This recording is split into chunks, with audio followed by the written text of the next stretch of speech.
massive.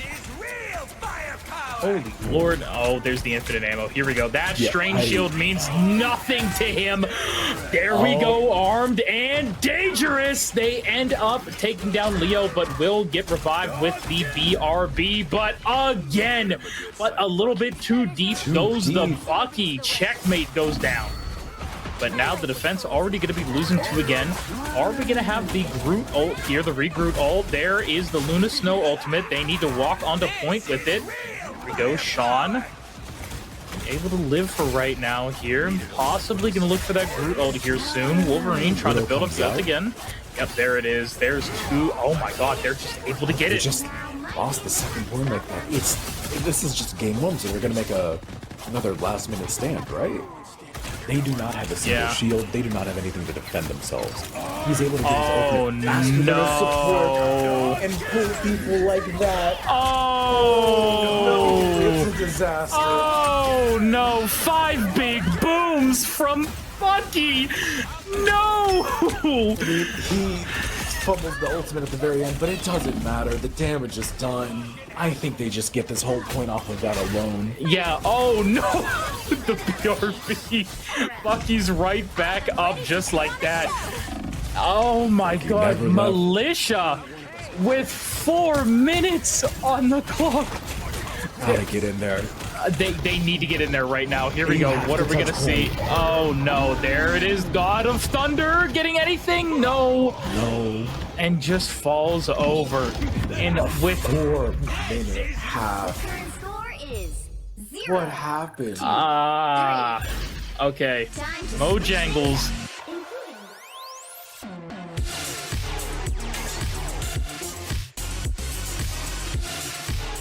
2-2. They might be switching everything up.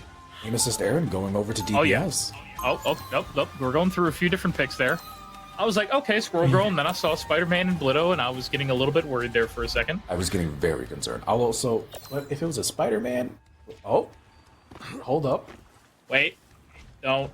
30 seconds Do we have aim assist Aaron heading over from the Sue Storm onto the Spider-Man?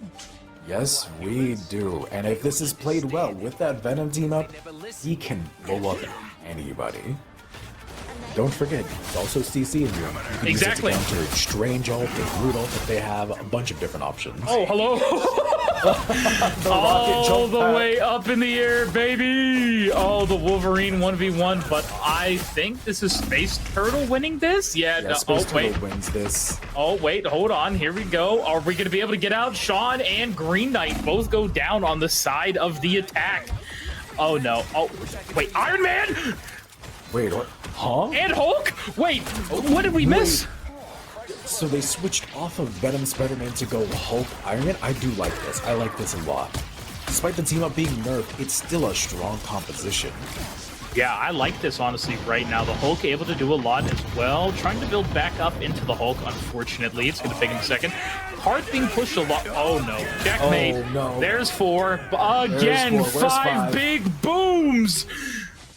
Oh, you love to see it. Well, that's the attacking side going to have to chill there for a second, and Wolverine, I don't think is going to be getting out of this. They still have another here we go. 3 fights.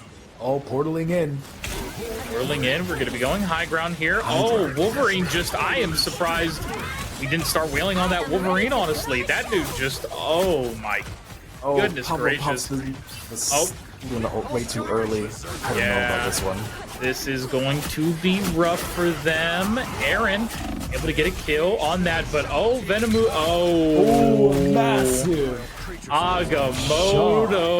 Is it going to be enough, though? Hulk goes down. There's only 2 members here left, and I think Militia is going to be able to hold this. I think they do, just barely. Yeah. Oh my god. How did they recover from that? Also, where did Panda use his ultimate? Panda used it. I'm trying to remember, actually. Oh my goodness, because I believe I saw it. I think I did. But I have to remember. Now I'm not remembering. Well, let's focus on this. Now, we have the Strange going to be walking up. Yeah, which is nice. I like this to try and keep them up. They're going to try and walk on in, kills the Wolverine. Very nice. Focusing the correct targets with each other. Whatever your Strange is looking at, your Iron Man is also looking at. Namor forced to bubble up into the sky. Iron Man, that was a beautiful fruit ultimate. The PRB station brought back Space Heroes. They have to kill this Wolverine a second time. And there he goes. Well, your wish... oh, no, wait. I'm sorry. That was... Oh, whoa! Almost off the map there. But it looks like... Is Militia just going to be able to full hold this? Do we have a game 3? I think we have a game 3 on our hands. There is not enough time to get another hold. Wait, they managed to touch Roti. Okay, here we go. Going to be getting onto a Green Knight, unfortunately will fall. That means it's going to be a 5v6. Passive is popped for Sean's Wolverine. Will go down. The ultimate from Space Turtle going to be coming on out. The clock is ticking. Agamotto comes out. Is it going to be enough? There's that Luna Snow ult as well to try and stall as much as possible. But the health from Venomous here on the Groot, it might just be too much. They're trying left and right. We are Groot about to come out. And with just a sliver of time left, Militia takes it. We're going to Hell's Heaven for a game number 3.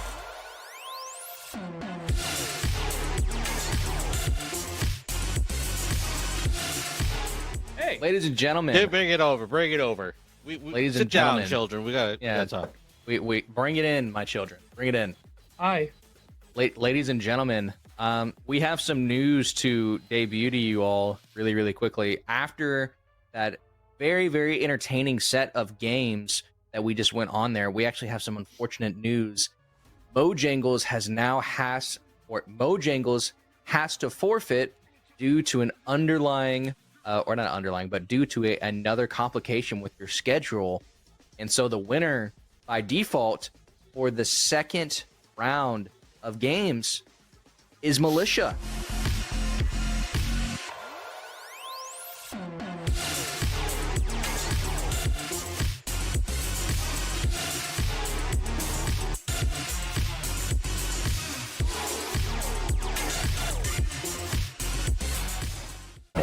Again, which letting rip the group.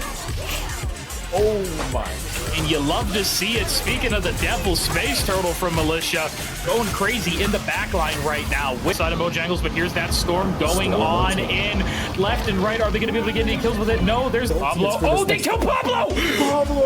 But they stepped off of it for a while. Storm just goes down for free! What is happening? The moon haunts you as well. 4 kills! Oh, it's a disaster. Oh no, 5 big booms from Funky. No! They have a bunch of different options. Oh, hello. All the way up in the air, baby. Oh, the Wolverine. You're going to be over there having a fun time watching these games, which I'm excited for. We have 2 action-packed rounds tonight for you. These teams are looking fantastic. Me and you have been doing our work all these last few weeks trying to get, team names together, players, strategies, meta. The game's been changing a lot. We have a ton to go through, and I hope you guys are looking forward to tonight as well. What are you feeling?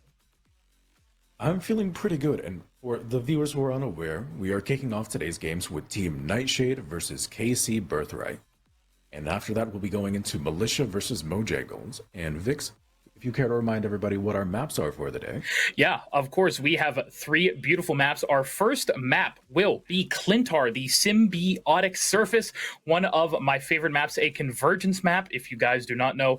Followed up, I believe we're going to be going over to the Spider Islands there in Tokyo 2099, a pure convoy map. And for our last map of the day, we will be going to the Antarctic Hydra base, Hell's Heaven. Oh man, Hell's Heaven. I am not looking forward to that now. It's not a good time for either of us when we're playing ranked. Not at all. We have a storied history with that. Unfortunately. Now, to give a quick breakdown of the rules and format that we're going with, we are playing a best of 3, and we are using Team Captain Draft for this. For those who are unaware of it and haven't been watching any tournaments, both teams get both 2 bans and a protect in between each ban. This gives a lot of room for flexibility and for people to protect something that may be key to their strategy. Mm-hmm. Raleigh, I believe, just now. We are going to be getting into game number 1, going to Clintar, the symbiotic surface. My brother, are you excited? Absolutely. I cannot wait to get started.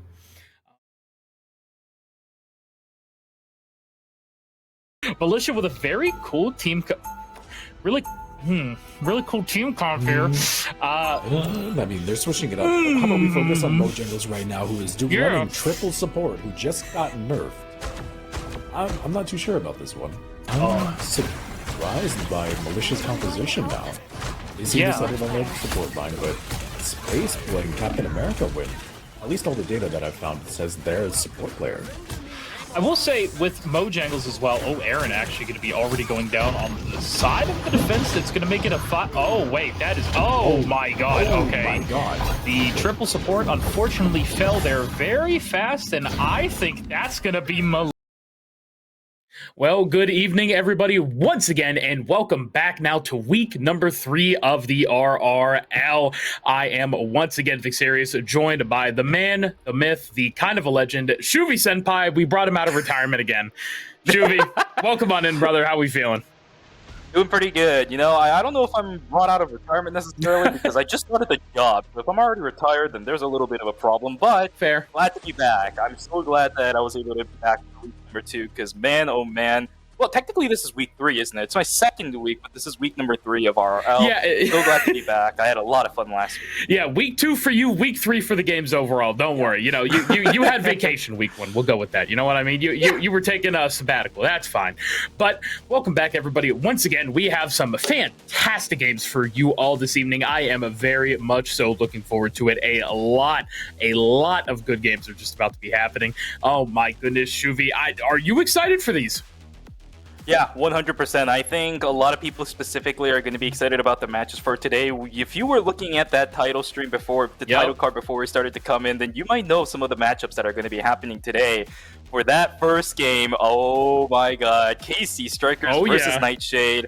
Off of their performances from last week, this right here was the one series that a lot of people were looking forward to. We heard it from the analysts last week. You and I were talking about it quite a lot as well, upcoming for this week as well. It's going to be a great one. I'm so excited for it. Yeah, no, I'm excited as well. And for our game at number 2 after that, we have Mojangles versus KC Ayres for this evening. Oh, buddy, we have so much tonight. They are going to be cooking up a storm tonight, Shuvi. Yeah, 100%. It's going to be such a fun way to start the weekend for week number 3.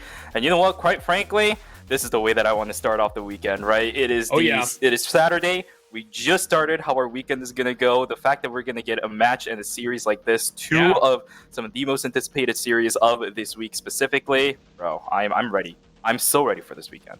Yeah, no, I am ready as well. And we can take a quick overview at what maps we're going to be playing this weekend. 3 of my favorites. We're going to be starting over there on the Empire of Eternal Night. Central Park will be our first map. We're going to be heading to the Intergalactic Empire of Wakanda after that. Burn it, T'Challa. Finally, going to be saying it off with Yggdrasil Path over there in Yggdrasgard. 3 fantastic maps, Shuvi. Convergence, Domination, and Convoy. There's going to be a lot of action. Yeah, funny enough, last week we had Royal Palace, which, as I mentioned last week as well, I played a ton of that for some reason leading up into week number 2. Yeah. This week I had a ton of Yggdrasil Path, so I don't know what's going on here, but I feel like my games in Marvel Rivals is just preparing me for the upcoming week. I'm going to have a lot of fun watching Yggdrasil Path. That map is really, really chaotic when you're queuing in solo play, for example, in competitive or even in quick play as well. Yeah. I want to see some organized team compositions for that. It's going to be a fun day today. Yeah, no, it is going to be a very fun day. But to talk a little bit more about the fun day we are going to have, we're going to be sending it over to the analyst desk. Aluk Sarale, boys, take it away for us. Thank you so much, Vix and Shuvi. Welcome back, guys. I'm joined here today with a look again. How are you doing, my man? I'm doing fantastic, man. I just got back from the barber, got some dinner. I'm here to lock in after such a wonderful Saturday to finish it off with some Marvel Rivals. How you doing? I'm doing pretty good. I'm a little worried about today's game, though. So we've been hyping up this game for a little bit now. There are roster changes going into the first game today. We have Fallen is being subbed out. Turk is being subbed out. Baiju is back in for strikers, which is making them an even stronger team than last week. We're going to see quite a chaotic game compared to what we were expecting before, and a little bit of a different hero pool coming in.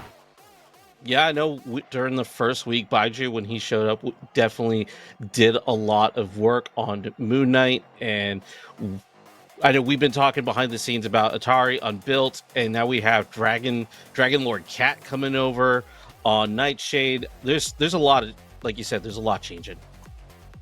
Absolutely.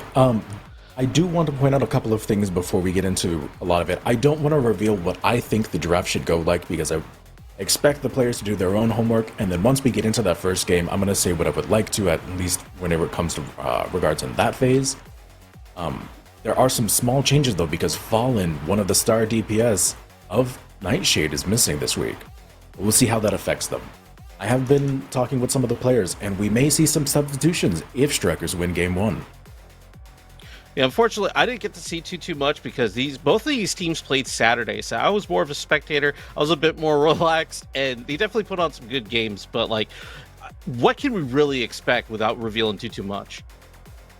So one of the things that I think has been consistent throughout the entire RRL so far, at least for Nightshade, is Unbuilt. They have only played 2 characters so far and haven't really deviated from that because they haven't really needed to. They either play Moon Knight or they play Iron Fist if you allow them to. And if you're asking me, you should never allow them to play Iron Fist. Yeah, Iron Fist. Every time they break it out, it's crazy. Yeah. Every time we've seen Iron Fist, whoever is, taking people to the cheaper town hall, so to speak, has definitely been, punching their tickets through games. And Iron Fist, I'm not particularly sure. I know we don't want to talk about picks and bans too much. I'm not sure if he's going to get there, but I'm like, okay, when we see an Iron Fist again? I'm going to be honest, it's unlikely that we see Iron Fist. It's either that or I expect a round 1 Magneto or group ban, because one of the main tanks of Nightshade's roster, Mama Joe, has also only played those 2 tanks so far.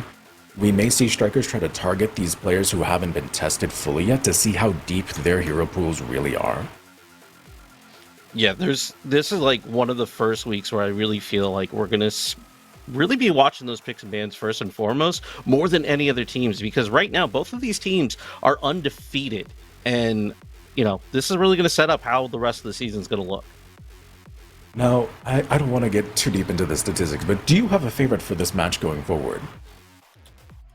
Honestly, Atari, since we started looking at all the stats and all the players coming in since before we even started the RRL week 1, Atari's been kind of an enigma, and I'm really looking forward to seeing what they do this week after they got to show up last week. And we did get to have a little bit of an Atari glaze last week, and as a spectator, I was very entertained by their performance.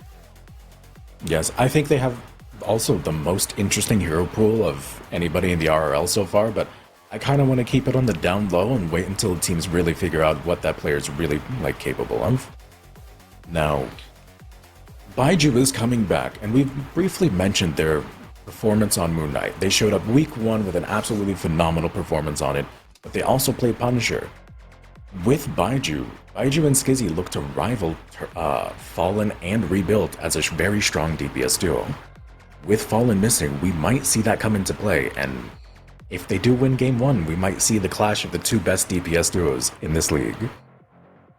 Yeah, I really think when it's kind of like a preview, so to speak, to see how things really play out as we get to the playoffs. I know this is only week 3, but you're mentioning 2 of the strongest duo pairs in all of the RRL right now, and I'm just as excited as everybody else is to see them go toe-to-toe, figure out who's going to be able to get those angles, who's going to be able to get the picks, really see their mechanics shine, and who really deserves, the title of the better team. True. We do have a third unbeaten team with Team Ayres, who is playing later on today, but we'll talk about them later. 100%. Anything else we want to highlight before we get into our next stage of the RRL? We have seen Rastro play in the past, so I don't think there's going to be too much of an surprise with their hero pool. I do want to highlight that we have no information on Dragon Lord Cat or DLC in Nightshade's roster. I've tried looking for information and it's very sparse, so I want to keep that information at least as a surprise, because It took me a couple hours to dig that up, and I want to keep their hero pool a surprise for the others. Other than that, I do want think I'm all to set. I do want to highlight that for our viewers that a lot of these teams, they have a lot of players who play Grandmaster Plus, so they do keep their profiles private, which is a feature here in Marvel Rivals, because they're so used to being target banned, and they're very competitive about, you know, how they're approaching this game, and it definitely shows here in the RRL. So, you know, having somebody like Dragon Lord Cat DLC coming in and disrupting things as a complete unknown makes this even more exciting for me. Agreed. Is there anything else you want to get off your chest before we have a special interview with both team captains before we get into the game? I'm not going to try to send it off to the interview because I'm going to butcher names, so could you please do that, because I'm excited to watch this. All right. The organizational leader, Fanatical, was able to get an interview with both team captains to prepare for this game, and I would like to send us off to that before we get right into it. Hello there, everyone. Welcome back to the Resilient Rivals League Week 3 Day 1 broadcast. My name is Fanatical, and I had the awesome opportunity to get a chance to interview the captains of Nightshade and KC Strikers, one of the biggest series matchups that we're ready to see throughout the entire RRL, and I had the chance to interview with the legends Octusiak and Turk, and this is what they had to say about their opposing matchup going into Week 3. Now, real quick, going into Week 3 of the RRL, you guys are going up against Strikers this upcoming match, man. You guys are playing on what, Saturday, I believe? Saturday, 8:30. Close to it? Nice. That's going to be a game. That's going to be a real big game, man. Oh, wait, whoa, hold up. We've already played this team before. We scrimmed them before Resilience ever started. Before we were even in Resilience, we scrimmed that team as just like a feeler for how our org operates, and we kicked the dog shit out of them. Like, respectfully, it was worse than most of the games that we've played on stream, because we actually tried against them, and it was bad. So, I mean, it's funny that you say that, though, man. You guys are the two best teams in the RRL so far. You guys are 2-0 on the season. I mean, you guys, somebody's got to win, somebody's got to lose. So you're already just saying right now that the Strikers are going to go ahead and take the L. Just first thing going into this, right? Week 3. They can have second place in the league. I'm good with them having second all day, but there's just no way they're going to beat us. Okay. I'm that level of confident. They can talk whatever smack they want about us, but when it comes down to it, we're just better players. Oh shoot! Well, that's crazy, man. Oh, well, since you're saying that, do you have a message out to any of the Strikers team? You got a message for any of them, real quick, that you want to go ahead and publicly announce? Just give up now. It's not really worth trying, because it's gonna be all this work you guys are putting in for our team is just gonna fall in a quick 2-0 like everybody else, just like dominoes. Oh my god! You might be a bigger domino, you're still a domino. Well, hey man, I was just also kind of curious, man. Since you've been here, I mean, what are your kind of thoughts going into the Week 3 of the RRL, man? How are you enjoying it? What are y'all's thoughts going in? Are you excited? You nervous? You happy? I mean, what's the whole matchup? Who you worried about? So I think, honestly, kind of looking at players-wise, stats-wise, and just kind of how each team has played against each other so far, I think the only team we're really worried about would be Nightshade, which is the team that we are facing this week. But unfortunately, because they do have Turk on their team, we're going to wipe the floor with them, and that's going to be a fun match, honestly. You think it's going to be real close or tight or anything like that, or what's your thoughts going into it? I say it'll either be a one-sided match where one team shows up and the other team just kind of struggles a bit, or it'll be a match where it comes down to that third game.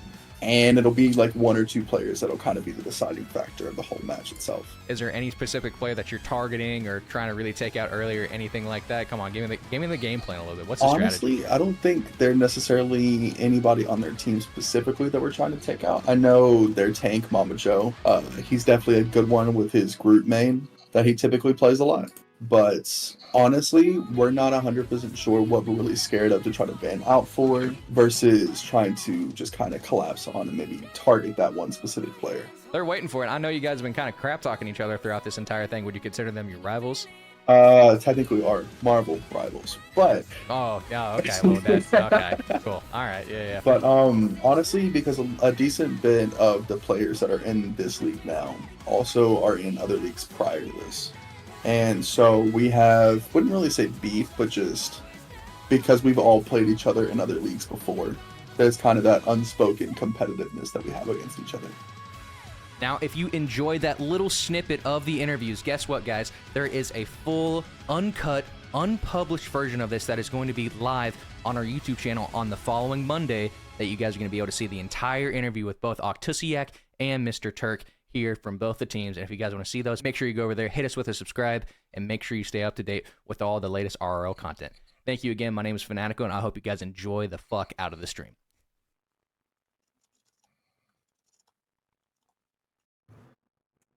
Hello, everybody, and welcome back over to the Caster's Desk. Thank you to both of our team captains as well as Fanatico for a lovely interview there, Shuvi. Oh my goodness. I had a lot of fun listening to them. You know, I love the fact that both of the teams are just really going at it with each other before the games even begin. The fact that the two team captains, they already know what's up with both of the teams. Although I will say, not exactly knowing which player you want to specifically target when it comes to bans really leaves the floor open. So I'm going to have a lot of fun seeing what the strategies are going to come through when the games actually begin. That's when the real strategies start coming in for those guys now. Oh, yeah, my man. And we are just about to get into it. I believe our lobby is ready. We're going to be loading here into map number 1 here very, very shortly. Like you said, this is where the strategy really starts. Shuvi, Central Park, man. Our newest map in the game coming out just a month ago now. We finally get to see it for the first time here in the RRL. I'm going to be so excited about this map. I played this map a lot pretty often as well nowadays. I know there's a lot of Easter eggs hidden around the map specifically. We won't be taking a look at those because we want to see the gameplay. That's what we're here for, but love to see it. Central Park, this is going to be a fun one, ladies and gentlemen. I wonder what the picks are going to look like for some of these players. Give me the Jeff. Nightshade, give me the Jeff. Rastro, give me the Jeff. I want to see it. I want to see it so badly, but let's see what both of these teams are going to do. Strikers up there as well. We actually do get the first ban from Nightshade, who are going to be banning Hell. Yeah, you know, it is a pretty open area, this map, especially in the majority of the zone. So getting the hell out of the way, I do really like it. That group, you know exactly what that is going to be for. Mama Joe will indeed be targeted, right? The team captain talked about it. They're not sure what to target, but Mama Joe's Groot, that was definitely one of the things they were looking for. Luna Snow will be safe picked away for Team Strikers, although they're hovering 2 different strategists. A little bit interesting on that one. Yeah, but, it is what it is. Yeah, very interesting indeed, but I am indeed happy with what I'm seeing so far. I really like that Groot, man. Groot has been so insanely strong lately, Shuvi. It's insane. Ooh, that Iron Fist ban coming out as well. Our analyst, That's a save, not the ban, sorry, that is a save coming out. So I guess we are going to be seeing it. The analysts talked about it quite a fair amount during their analysis of what's going to be happening today. And you know what? I'm going to be excited about seeing that one. That Iron Fist save means we are going to be seeing it. That's a fun one. And no, I am excited for that as well. Now for our next ban, we do get the Bucky, of course. Bucky, possibly the strongest DPS in the game as of late. Just a very, Swiss Army knife type of character, just able to do really whatever a team needs. Pick potential, he's able to shield himself, great damage, a beautiful ultimate. There's so much to love about that. Let's see, actually, KC Strikers is going to take the Wolverine away as well. Very interesting there.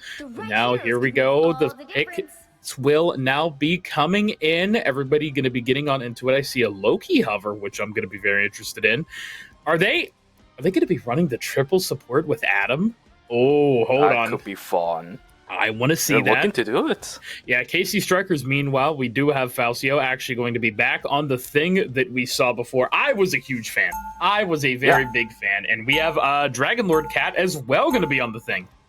Yeah, this is going to be the fight of the century between the two things. I think you're right. Falcio's the thing performance from last week was absolutely spot on. I think probably one of the more stable things that we've seen pretty much throughout the entire RRL. One of the reasons why they were able to succeed so much last week. That wall in the front line as well as the crowd control rotations are so solid from this player. But the matter of fact, there is another one on the other side. I do see a disconnect from the side of Team Nightshade. Build hasn't connected just yet, but they have a little bit of time to get that organized. Luckily, they're on the attacking side, so if Build's connects really soon, they'll be fine. They're not going to be delayed by any means. Yeah, hopefully Unbuilt is able to get in there very, very fast, unless a remade is possibly called for, because now we are going to be getting out of spawn. All little bit unfortunate. There we go. Actually, I do see Unbuilt. They're going to be hovering a character for a moment. Hopefully, they're going to be able to get on out there without much time lost at all.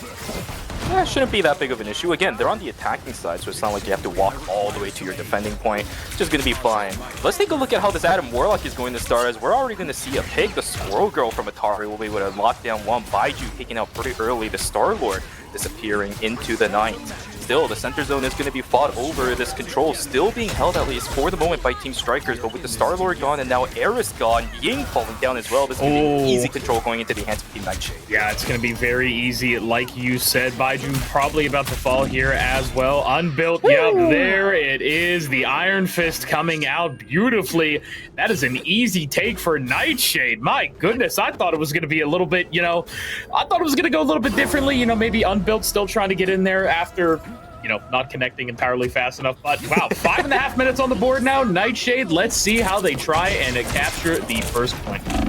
Yeah, this is going to put a lot of pressure on Team Strikers. This is a ton of time, especially with things like both the Adam Warlock as well as the Iron Fist. It's going to get chaotic in a few moments here, especially for the backline of Team Strikers. If they can't hold this, it is going to disappear and run down into shambles. We're already seeing it. The Adam Warlock getting taken dangerously low. Down goes 2 already. And this is just a massacre from the side of Team Nightshade. They are just running over the entirety of Team Strikers. Almost a Team Ace. It will be able to get it. Wow. Because if Baiju came up right at the last moment, I don't think it's going to matter. They got the easy push into the first checkpoint. Yeah, already halfway pushed in less than 60 seconds. My God, Nightshade is absolutely going wicked here so far. Casey Strikers, they might have to do something very fast. If not, Nightshade might have 5 to 6 minutes on the board for a, second push if Casey Strikers is able to push it after this. Unbuilt already getting a pick there onto Ayres. Multiple ultimates available for Nightshade, and less than a meter left. They're already able to push it. Just shy of 6 minutes on the board. What is happening? Can they check the scoreboard? I don't think a single member of Nightshade has died yet at all. These guys just... The health bars aren't dropping at all. The chaotic fights that this Adam Warlock as well as the the Iron Fist is able to bring. Yeah, 0 deaths! 0 deaths on Team Nightshade, and we're on the second checkpoint already. God. What a domination run for the first map from Team Nightshade. This is gonna really put the pressure onto Team Strikers. I talked about it earlier, but it's really coming down into effect now. Iron Fist on the backside, he's gonna be able to get away. Another pick onto Skizzy this time from Atari. What is going on? The Squirrel who is able to find every single pick before the main fight even begins. This is just absolutely disgusting. They are not able to deal with this whatsoever. A great bubble from the Magneto. Ayres finally able to get their first pick. Like you said there, onto Dragon Lord Cat. Maybe a few more gonna come out of this, unsure yet. They have multiple ultimates. There's the Meteor. Oh, not able to take down Punisher. Yeah, just barely. Very unfortunate there. Baiju now just looking to pump out that damage. Skizzy as well. It looks like they're finally finding a few picks, but Shuvi, is this going to be too little too late? 4.5 minutes. It's still left for Nightshade. Yeah, there is a lot of time left now for Team Strikers to still hold, but this is one of the reasons why I think this checkpoint specifically is so difficult to push against the Punisher. That turret setup up against an uphill, so difficult to target down the Punisher specifically, and as long as the line is being held on the staircase, it's going to be quite difficult for Team Nightshade to push up. They already lost one fight, now the strategy has to slightly change up. Ultimates available on the side of both Team Strikers as well as Nightshade. We got 3 for 3 on both sides, everyone else starting to slowly come up. Doctor Strange available for Team Strikers. Eye of Agamotto could go absolutely massive here for the defenders. Yeah, let's see if they're going to be able to use it properly here on the stairs. Squirrel go able to find one. Skizzy as well onto Unbuild. Meteor going to be up in the air at the moment. Adam Warlock possibly with a fat on here. Oh, and Strikers able to find so much there. Nightshade going to be forced to back up. Jesus, man, the kill feeds are going crazy. 0 deaths up until checkpoint 1. Now they are sitting on 9. I don't know how Team Strikers are doing it, but as soon as they get to the second checkpoint, it's like they're a different team inside of the same match, holding this staircase so fantastically. Again, it's a pretty difficult one for team attackers to push, but this is crazy. It's not the way that I expected the second checkpoint to go, considering how the first one went. Yeah, no, definitely for sure. They've been holding it now for just shy of 2.5 minutes. What else are we going to be seeing? Nightshade, are they going to be able to push it through, or did Strikers finally just figure them out? You know what I mean? They understand there is the ultimate indeed. 2 picks already. Octiac and Skizzy down. Baiju going to be down as well. Mamajo gets one. Dragon Lord Cat gets another. I believe this is going to be it. Nightshade might be able to fully push it in, Shuvy. Finally, they were just waiting for the Iron Fist ultimate. Cheaper Town Hall all the way into victory. They got the land lease for cheap and absolutely will just shove it in. They're not going to let anybody from the side of Team Strikers walk up, and that will be 3 points taken away for Team Nightshade. 2 minutes and 47 seconds left on the clock.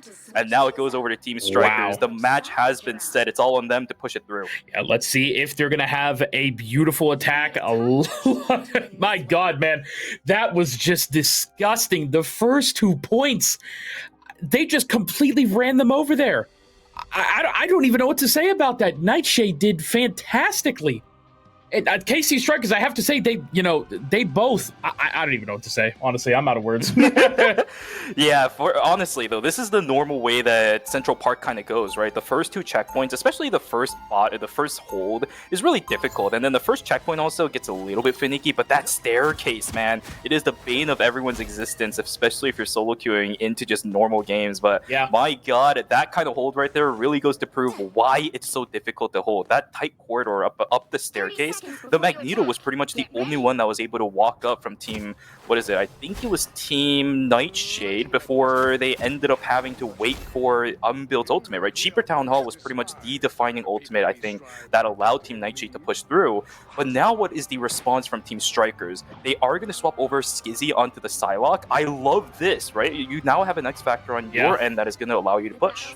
Yeah, no, I am excited as well. Let's see how Strikers are going to tackle this. Nightshade, if they're gonna, have a decent defense here. I'm very curious. Striker, my God, man, that was just such an insane performance. Shufy Nightshade, my Lord. Now Strikers on the attack. Will they be able to just get a one-time attack?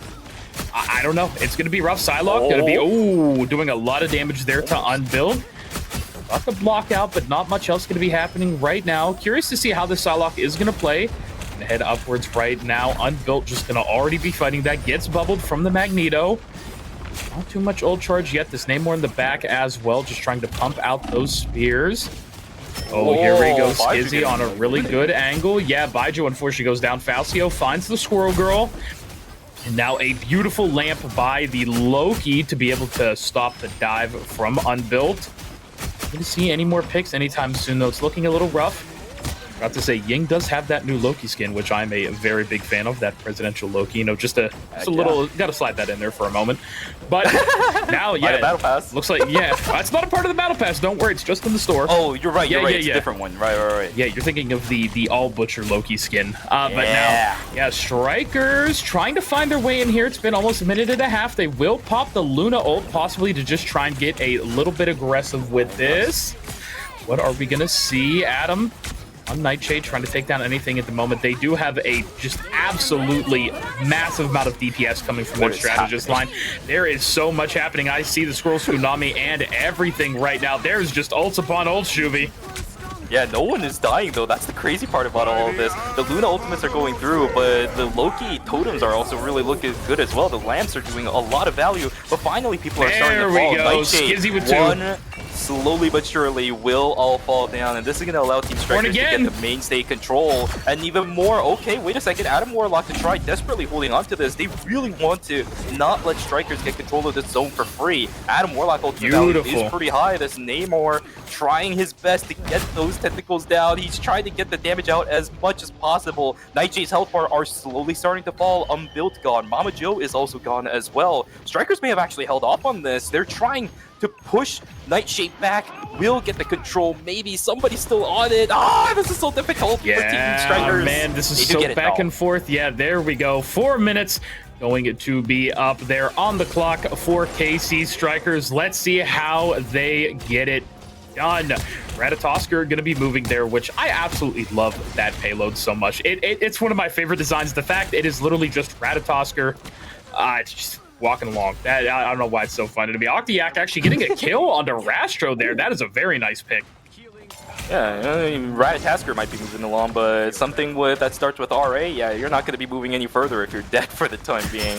Good pick coming through for now. Although they haven't really been able to lock anything down for Team Nightshade. They are just pulling back, trying to hold the corner turn away. Maybe they ramp up to the checkpoint as well. Yeah.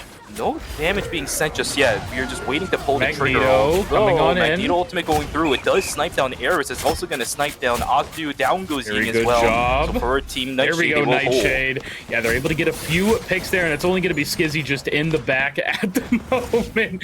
Trying to cause a little bit of chaos where they can. And they're actually going to be able to live. Found a health pack and everything. Whoops, that behind them. Oh my goodness, for half a second, I thought I saw something. But now, what are we going to see? Skizzy does have that angle still on them. We're going to see another Skizzy versus Unbuilt up top. Unbuilt, going to meditate a little bit before going in. Has the block and everything ready. The ult, only halfway built for Unbuilt right now. You need to build up that ult, I guess. Now, here we go. Probably going to meditate again. Baiju, nice pick there onto the Squirrel Girl. Able to find one for KC Strikers. Nightshade, what are we going to do in return, though? Tons of ults happening left and right here. Skizzy going to be looking for an angle, I see, with that Psylocke ultimate, possibly. Unbuilt, able to find one onto Octayak. Here we go.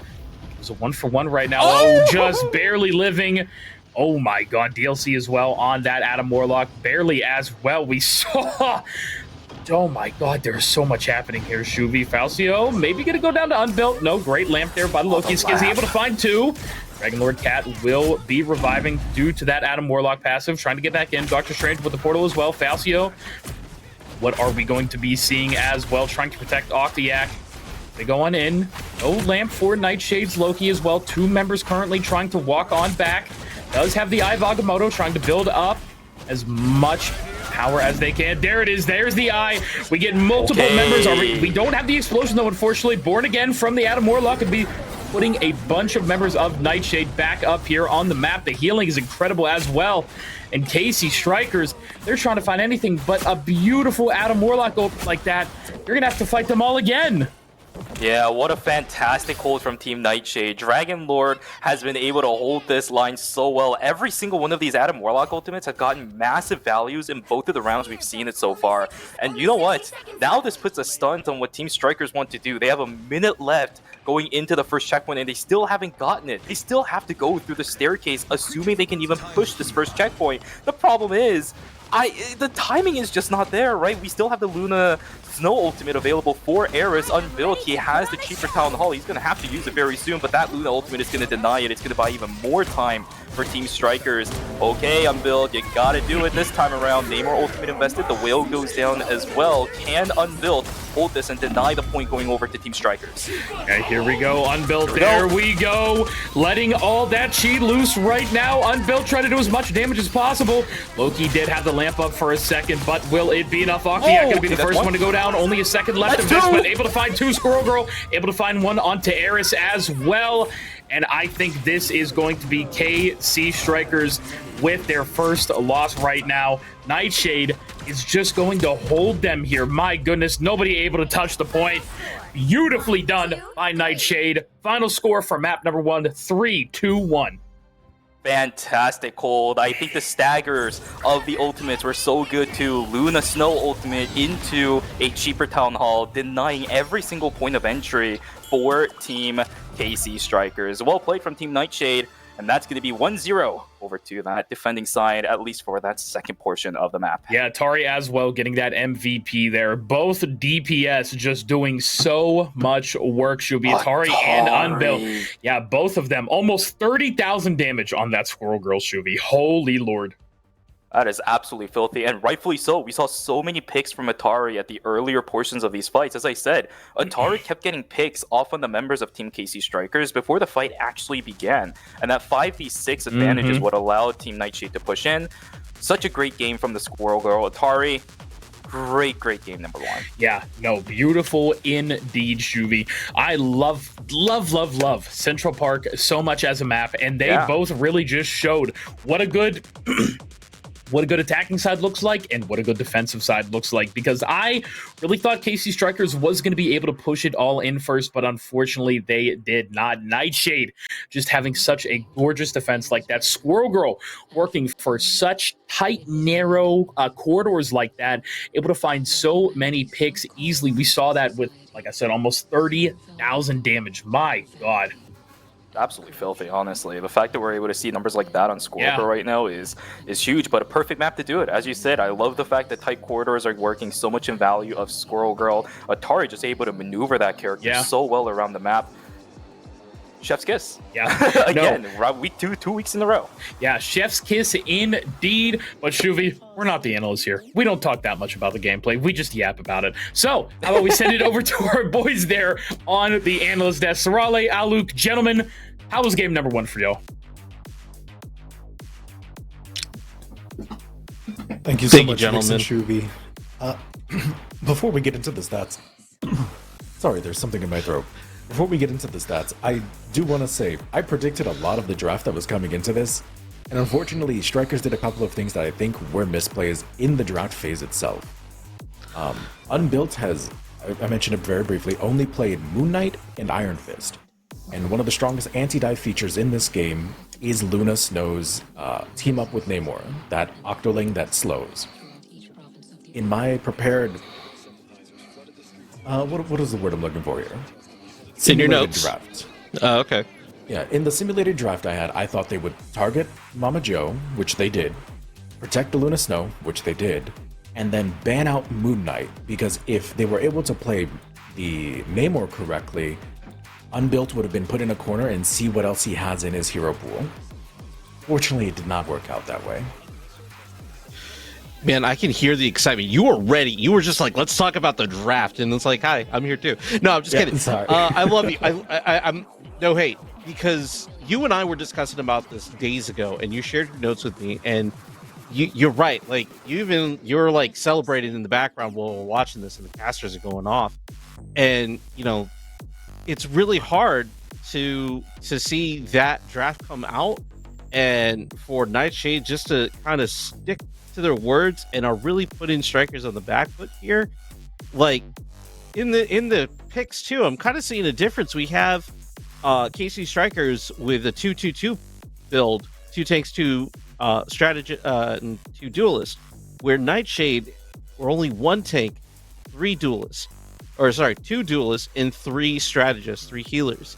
And I think that really gave Unbuilt an edge to be able to continuously dive back off, get healed up, using Iron Fist's own kit to make sure that he's able to keep pressure on.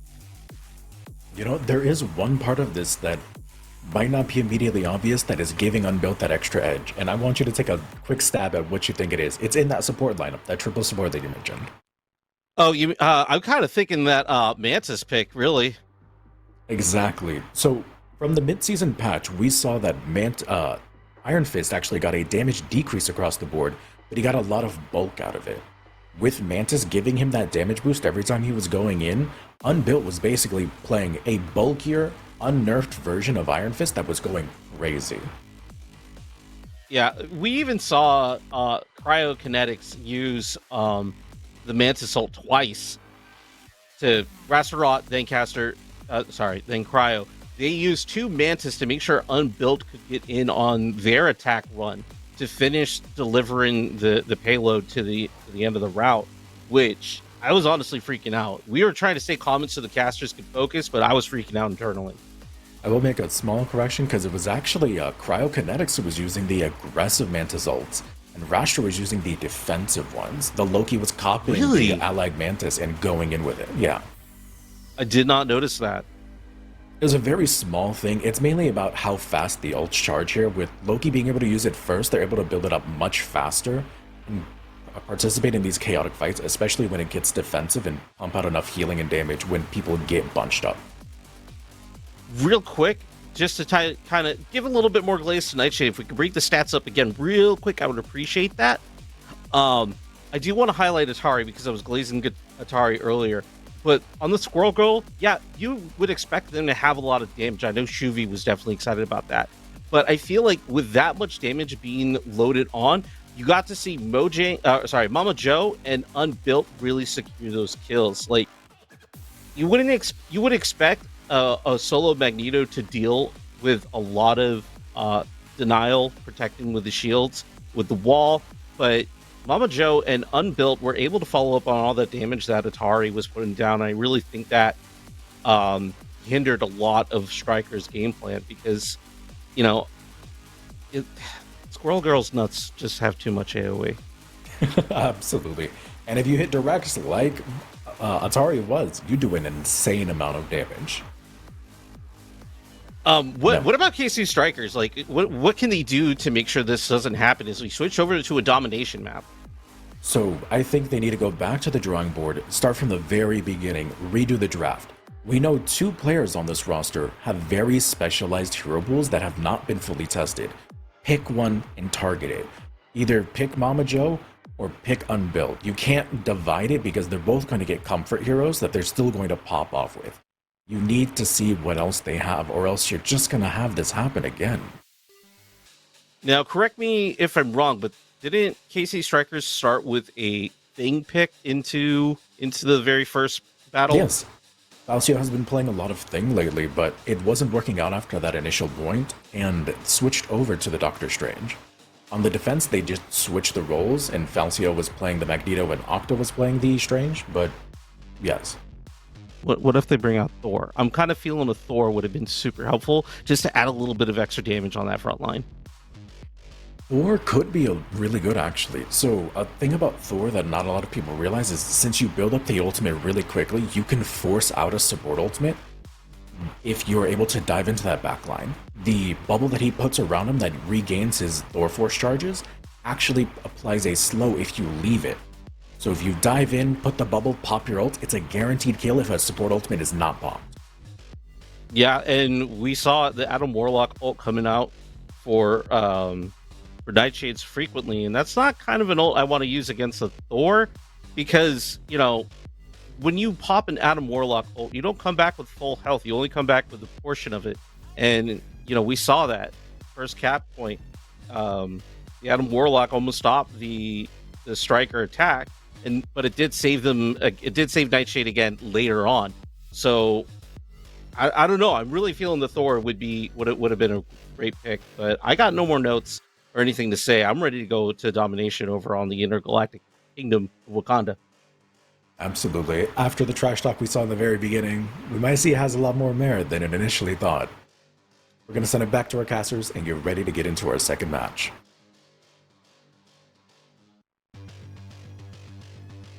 Hello, everybody, and welcome back on over to the caster's desk. I am not Shuvi Senpai, and that is not Vixarius, guys. Welcome on back over here. We always have too much fun with it. But as they said, welcome everybody to Burnin' T'Challa here on the Intergalactic Empire of Wakanda, one of my favorite domination maps. I am curious to see where we are going to be going first in terms of, are we going to the spaceport? Are we going to go to Warrior Falls? Where are we going to go? But we also, of course, have to talk about the bans and the saves, Shuvi. Yeah, this one I don't think should be too different. The picks that were saved as well as banned in the last one could actually be similar in this one too. Doctor Strange Man will be coming in first. I actually like this because of how open. Maybe. So I mean, this Wolverine could be. No, you're all good. You're all good. The Scrogo ban coming through as well. Oh my god, Atari is getting target banned with that one. But I can tell. Think he's probably not going to be playing it this time. They saved the Bucky over on the side of Strikers. It's going to be, please tell me it's a Wolverine save. Please. It's either going to be a Wolverine save or something like a Groot. I want to know what they're going to...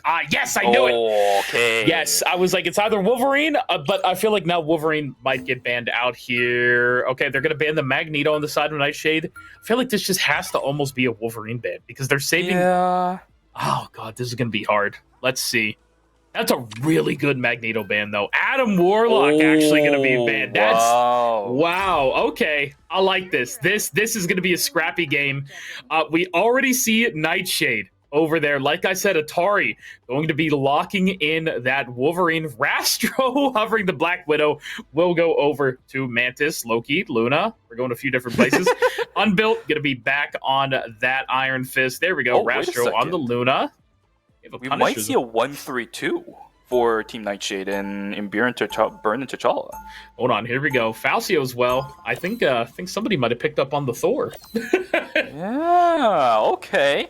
So this is actually quite interesting. Look at this. We have a 2-2-2 setup for KC Strikers from the looks of it for Team Nightshade. Now, Mama Joe hasn't locked anything in yet, but they saved a Groot. It's going to be Groot, right? We don't need to worry about that. It's going to be Groot. No real big worries on that. Cryokinetics, on the other hand. Wait a second. Mama Joe is selecting the Mantis. Hold up. Wait a second. It's a 0-3-2 setup at the moment. What is Cryo going? Are we really going?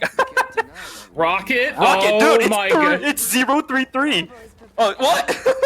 No, I like it. Okay, I like this. Nightshade, whatever you're cooking up, let me see this, because I want to know how this goes. And look at our lovely view of the spaceport, Shuvi. Isn't it gorgeous? I love this area. I love this area. But one of the problems with this map is the fact that you save Groot. Groot makes the center zone so difficult to hold, especially if those 4 poles start coming out all over the place. Nightshade might have a difficult time starting to push in, but this Punisher value is going to be pretty nice. I like this corner that he's going to be holding. But the zones still aren't available yet, and the punishment is there. A lot of sustain, thankfully, for Team Nightshade, as they do have the triple strategist. There we go. But they need to push into the point eventually, and something needs to happen. But Skizzy gonna be denied and taken down. Okay, wow, Atari just obliterated. Yeah, Atari, that was rough. Skizzy now gonna be getting onto the point. This Bucky gets another. Picks Mantis, punches her up in the air. That's 2 for Skizzy. Beautifully done. And I just saw Wolverine's body fly over the Groot wall. Oh, Gotta love it. No, you love it indeed. And Striker's actually able to take the point now. Let's see how they're going to be able to hold this. The Awakening Rune used from Thor there for a moment. Going to get frozen up by Luna Snow.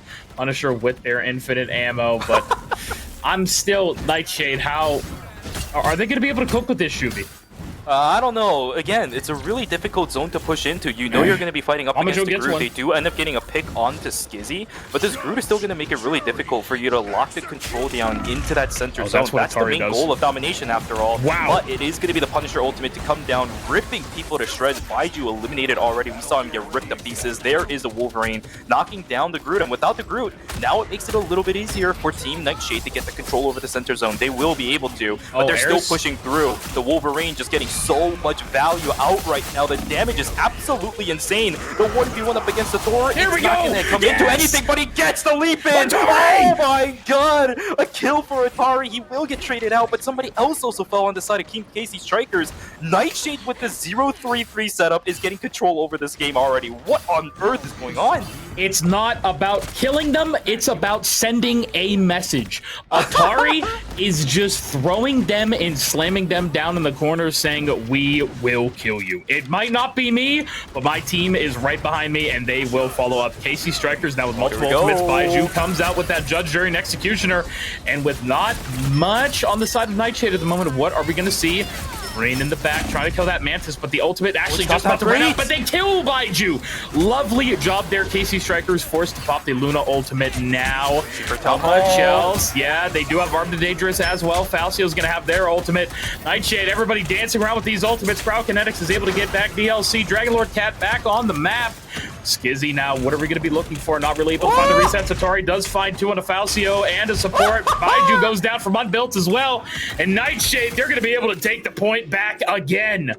It's a fiesta, Vix. It's a fiesta. How is Nightshade doing this? It's 73 versus 50%. Control has gone one way and then the other, and now one way and then another. This is such an even spaceport that we are seeing. I am loving this map right now. The contest between these two teams is absolutely insane. Fantastic smoke screen coming through from our Punisher, but the Wolverine has the flank. He's got the clutch down, and he gets the execution. Baiju eliminated. Wolverine is popping off right now for Team Nightshade. They even knew where he was. They broke the wall. Oh my god. Octi Echo's down. Dragon Lord able to find Skizzy as well. We're going to see more go down. Dragon Lord finds 3. Unbuilt finds a 4th. And I believe the spaceport is going to belong to Nightshade unless they can pick something up fast. Casey Strikers, where are we right now? You had such a good hold there. But, oh, God. Oh, is he going to do it again? We're going to see it again. Oh, God. Here we go. What are we going to see? Wolverine. Oh, wait. Actually, Dragon gets picked. Hold on. Oh, not able to find much yet, but only 2% left. Oh, Strikers is actually on it. Runs it going to be in the back. Skizzy ends up falling, though. But they need to stay up here and fight. Venom is going to be there right now as well. Ayres goes down. That's down. 2 members of Strikers. We're going to be able to find any more. Unbuilt finds Falcio as well. God. Venom up in the air, and they get it just in time. Nightshade secures the spaceport. We are going to be going to Warrior Falls. They cooked, Vix. They cooked 0-3-3 to hold it in. Too much damage for the double Vanguards to hold, right? And the picks constantly came through from the Wolverine. They let this pick go through, KC Strikers. Oh no, Atari is just popping off with this. Wow. And I'm pretty sure KC Strikers did not plan for this at all. It's going to be 0-3-3 again from the looks of Team Nightshade. They're not swapping it around, and now we are going to Warrior Falls. This is a little bit more of an open area. Wolverine might have a slightly less value when it comes to try picking people, but that doesn't mean anything when you could just fight people straight up in the center of the controlled domination zone. Yeah, no, 100%, and we're all just... We're all going to be sitting... What a beautiful little flyover there for a second. Actually, can we go back to the falls real fast? You know, look at that. Look how gorgeous. A wonderful flyover here. Thank you, observers. Love it, love it, love it. And now 30 seconds until they are all going to be there in the middle trying to capture that point. Let's see if Nightshade can close it out here. If they take this point, Shuvi, the map belongs to them, and the series will belong to them as well. That'll be a 2-0, or can KC Strikers stay in it? Keep themselves alive. And this Wolverine is going to be doing so much. Oh my god. Unbuilt already finds a pick on Abiju. Oh, I already see it. There we go. Slam him on down. Finds 1, finds 2. Actually, Ayres going to die as well. Yig's down. Falcio's down. Nightshade takes the point first. There we go, baby. Wolverine. Ban it every game. Ban it, ban it, ban it, ban it, ban it. Get it out. Don't ban out of Warlock. Ban that, ban that. Yeah, I mean, come on, come on. This is just a one-hand-sided fight. It's not even close for the members of Team Nightshade. They have this controlled lockdown so tight, and it's still a 2-2-2 for Team KC Strikers. They need to find something for the lack of control on this backside. Wolverine is getting too much control. We're seeing picks coming through from Unbuilt as well. Dragon Lord has the Punisher ultimate. It is activated. It's going to deny the entry point for Team KC Strikers even longer. This is so much control going in favor of Team Nightshade. I do see that Star-Lord has the ultimate, so maybe something could come through. They need to get the damage lockdown for pretty much the entire time, but Wolverine is coming. Wolverine is coming. Nobody sees it. The freeze is perfect, though. The denial of the entry. What a fantastic Luna freeze. Oh, my goodness. Nightshade is trying their best to hold this line. Legendary to shoot the shots, and he gets the kill onto the Luna, but the members of KC Strikers are also falling down, too. It's a 2 for 2 base so far. Yeah, no, it's going to be 2 for 2. What are we going to see here? Baiju flies up top. The ultimate's not going to be out. There's the ultimate from Iron Fist, Chi Guan Chao Hong. They're going to be doing as much damage as they can, and that's going to be 4 members of KC Strikers down. 35% left for Nightshade to take the first series of Week 3 of the RRL. There is just no response from Team KC Strikers. Now, the one advantage they do have going into this most likely final push for KC Strikers that has to work out is the fact that they do have the Bucky ultimate, but look at this. The Cubby. Where did you find this? He gets the corner check again. The flank over onto the Bucky. He gets the push in. It might be problematic. Skizzy, take it low and take it out. There is no Bucky on the same Team KC Strikers. It's probably going to be the 2-0 tape for Nightshade. They make it look easy in Baron and T'Challa. That is going to be it. We go into overtime. We do have the Thor onto point, but it's just going to get kidnapped off of it. And I believe that is going to be it. Falcio now trying to stay on it with the Mantis, but Shuvi, Nightshade are going to... Oh, wait. Okay. I thought I saw somebody there for a second, but yeah, no. Nightshade take it 2-0. Wow. Beautifully done. They made it look easy. I swear to God, if I see 0-3-3s in my games, I'm gonna cry. Team Nightshade, you may have started something that I do not want to see in my games, but what a dominating run by Team Nightshade. It wasn't even close. This was supposed to be the matchup of the week, and Team Nightshade said, okay, well, time to go next. And there it is. Goodness. Another MVP for Atari Shuvi. Good God, this Wolverine play from Atari on Bjorn and T'Challa. Consider my mind blown. What was that rat corner, by the way, at the end there? Yeah. I've never seen that. No, you're able to hide in so many places once the map changes there on Warrior Falls. There are so many little nooks and crannies for Wolverine or somebody else to hide under. Maybe even a Jeff, if you're a little flank Jeff player. But yeah, that was absolutely insane there from Nightshade. Beautifully done on those two maps. My goodness.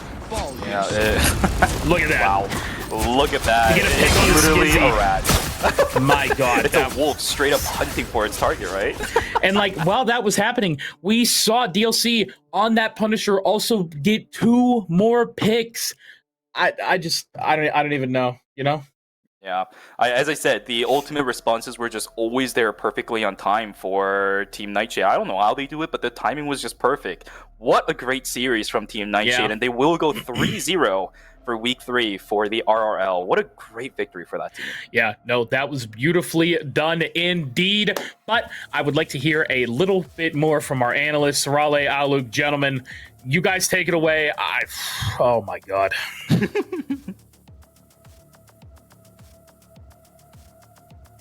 Thank you guys so much. Oh, look, do you want to get this started off? I feel like a disappointed father right now.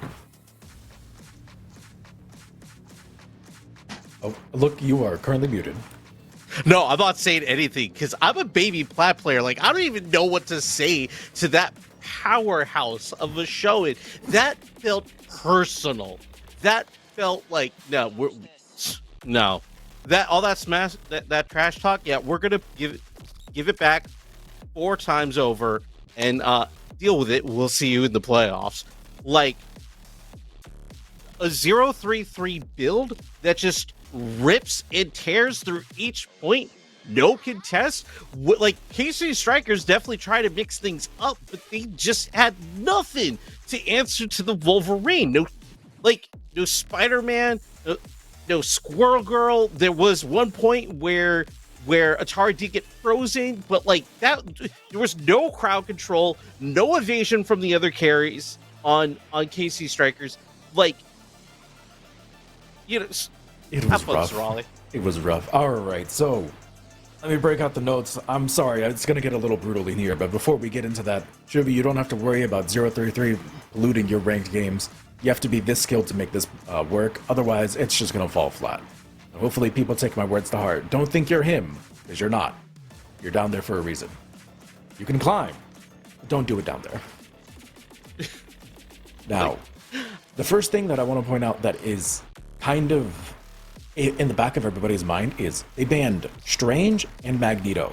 In the back for Nightshade, I'm pretty sure they had a secondary mode where they were going to play Moon Knight into shieldless tanks, bounce damage everywhere, have Atari go crazy. I said it at the very beginning that they need to readjust their draft for strikers, and they banned the Squirrel Girl, which I was okay with because Atari has only played 2 heroes throughout the RRL. Squirrel Girl and Wolverine. You banned the Wolverine last time. Where was it this time? You needed to ban Mama Joe, Unbuilt, or Atari. Just target someone specifically. Stop giving them these comfort characters, man. Like, I fully felt what you said, and they banned Adam Warlock? Yeah, they banned Adam Warlock. I don't. So, Also, like, doubling down on going against Atari because you're banning characters that you know get played at this level. These are both very, very highly skilled teams. Banning the Wolverine, like, why take the risk at all when you know your opponents? Even in the interview, they said that they scrim against these teams. They played them against each other in other tournaments. So why take the risk? Double down on the person who dealt the most damage last game, who made the biggest impact. Yeah, I know Squirrel Girl, that was probably padded stats a little bit because those nuts were huge, but just stick with it. Yeah, I do think Unbuilt had a little bit more impact, but that's probably because I was watching the Unbuilt POV of just soloing 3 people in Striker's backline while everybody just watches with popcorn. Like Mama Joe switched to freaking Mantis. Didn't play a tank. Like, this just really highlights how, like, where the bar is for the Resilient Rivals League. Like, the way I look at competition, if you're there and your opponent tries to meet you there, you got to keep picking it up. And that's definitely what Nightshade did today. Yeah, last week, Turk told me they didn't need a second tank because no team would push them that far. It turns out they might not even need a tank. It's getting wild here. I'll let you know that for sure. I mean, like, I'm a Vanguard Duelist main, and I'm kind of feeling like I just need to just stick with Duelist, because what's the point of being a tank if that's the kind of peak? Like, jeez. There's another small thing that I wish Strikers would have at least tried into this composition, which was available to them throughout the entire thing, which was the Luna Namor that we talked about the previous game. Yes. Even though it didn't work out perfectly, there was a second melee character for them to have been able to hinder with that movement speed decrease, and at least give them more opportunities to fight back. I did like that they switched over to the Thing, though.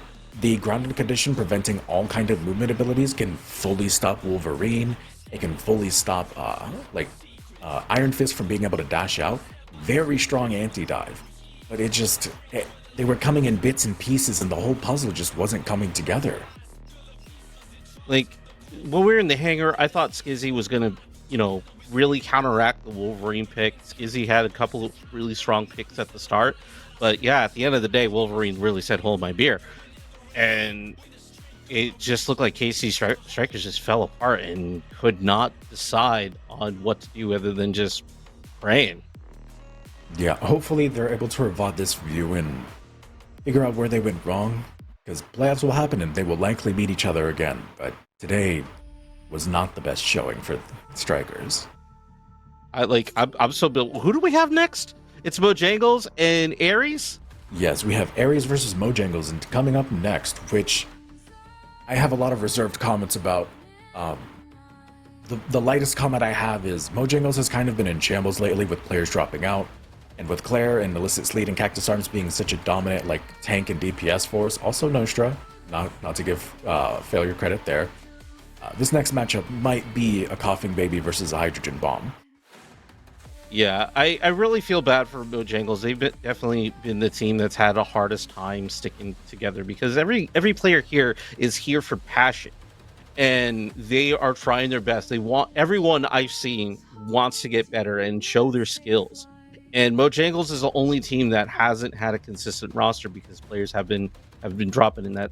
That's really hard to deal with. So I'm hoping that this week, Mojangles are coming together fresh with some new minds, new perspectives, and are going to be able to put up a show.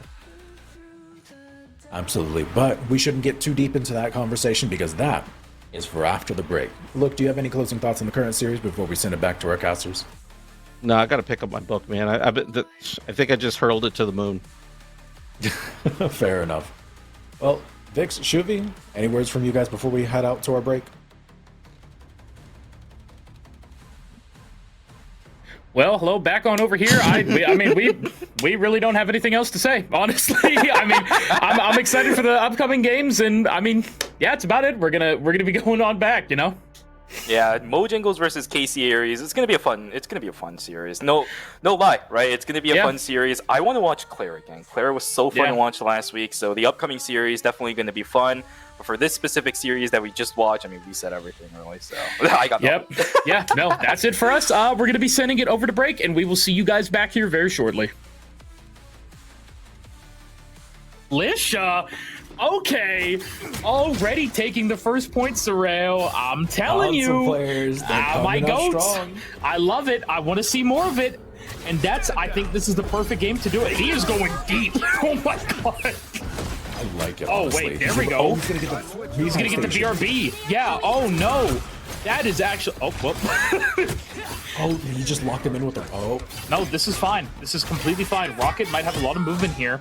You see, actually, the defense, the Namor... Oh, no, Rocket's gonna die just like that. No help in the back for the Rocket, unfortunately. No support? Oh, what's going on here? Full out attack on them already. This Namor's going crazy. The Storm ult able to pick up 3, 4 with the Storm ultimate. Feel that hurricane. And I'm sure they are feeling it. That's going to be so much distance. 2 on cart right now. Such great setup here as well. They do have a few ults on the side of basically all the ults actually up in Rocket on the side of Mojangles. So let's see how they're going to be able to use this. Assemble is happening actually there. Just oh my God, Space Turtle. He's creating so much space. Yeah. Oh my goodness gracious. And here we go. Magneto. What are we going to be able to find with this Arrayo? Oh, the Namor. Getting back into the swing of things, Militia does have 2 opens and they're about to build up that devastating Storm ultimate again, which letting rip the group. Oh my God. There it is, the combo. Militia executing.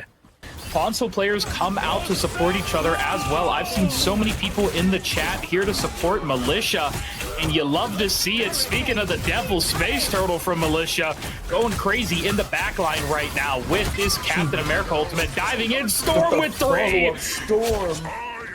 It's just looking. They just look. This is fantastic.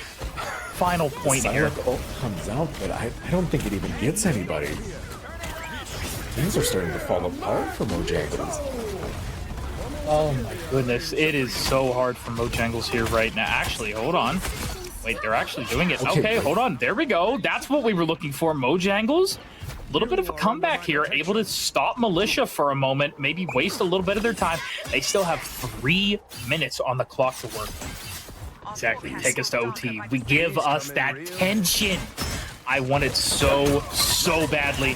And here we go again. Space Turtle in the back. Great sleep there by Mantis. Be trying to get out with the shield, though. That shield breaks. Oh, no. That is really unfortunate. Space Turtle dying. Groot can be walking up. Has the ultimate available. Some walls as well. Getting a decent amount of health, but that gets pulled back in. Oh, but that's 2 members of Militia falling down. I think that's fine. They're just trying to buy time here. Oh, and there's that Groot. Oh, but the Sue in return. Oh, and now I believe they're just going to be waiting a second for Storm. Checkmate. You can see, very nice name there. 2 members of Militia going down again. But is Storm going to be able to get anything here? That's 2 kills. It's going to even up the fight. Who are they going to be focusing here? They were looking for the Magneto for a moment, but this Cap needs to live. Just going to try and beat on the Sue right now, who will end up going down. Aaron goes down. Sean goes down on the Namor. Mag goes down. Pillar by pillar, they will be falling. Yeah, it's going to be hard. Only 3 meters left. Sean's in the back right now. Needs that ult as quick as possible on the Psylocke. Sue ult goes out as well. Cap with the assemble going on in. Oh, I don't think they're going to be able to hold this. 3 members of Mojangles already down a 4th. It's only... I'm sorry. Psylocke now. No. Oh, that at least is run it down to 3 seconds. Yeah. Honestly, after the dominant showing in the first point and the first convoy point after that, very strong for them to pull back for a whole almost 3.5, 4 minutes.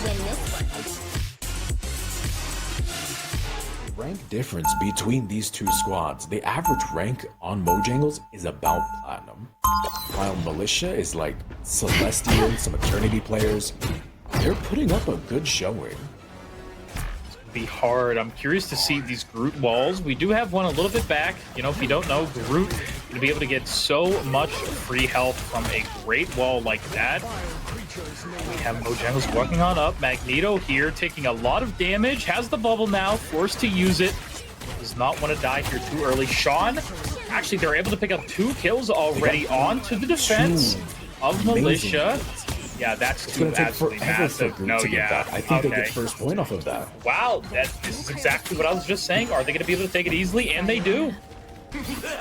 Oh, Space Turtle goes down there as well. Very unfortunate. They might have to pop an ult to be able to... Yeah, there we go. They're going to have to hold it with this Mantis ult. Unfortunately, Psylocke not going to be able to get too much out of that. Now they're going to have to find their way back into this. This card needs to be stopped soon. They do have a few ults on the side of Mojangles, but here's that Storm going on in left and right. Are they going to be able to get any kills with it? No, there's the Groot ult coming in as well. Sue pops hers. Sean going to be able to get a kill there onto the Mantis. A double kill.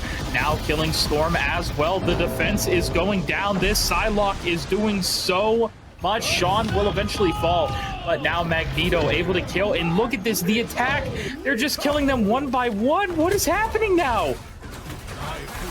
This is insane. Militia now. We talked about Mojangles fighting their footing, and now guess what? They're going to have to do the same thing over here on Militia. Mag just about to go down, but a great shield by Sue into the bubble. Will be able to save him. There's the infinite ammo going out as well. They're trying to play this corner right now. The cover is so massive here. Who's going to be the first one to go down from either team? Amplifier out from the Rocket. These walls are doing so much from the Groot, but already it's going to be a 2-for-1, 3-for-1. Is the defense? Can Militia do it? No, they're going to lose this. And I believe they're just about to have the same amount of time that Militia did when they were attacking 4 in almost 5 minutes to get this push. Trying to hold the cart here. 3 minutes. Oh, 4 minutes still left, basically. The Magneto ultimate is coming out, and we're about to have a Punisher ultimate as well.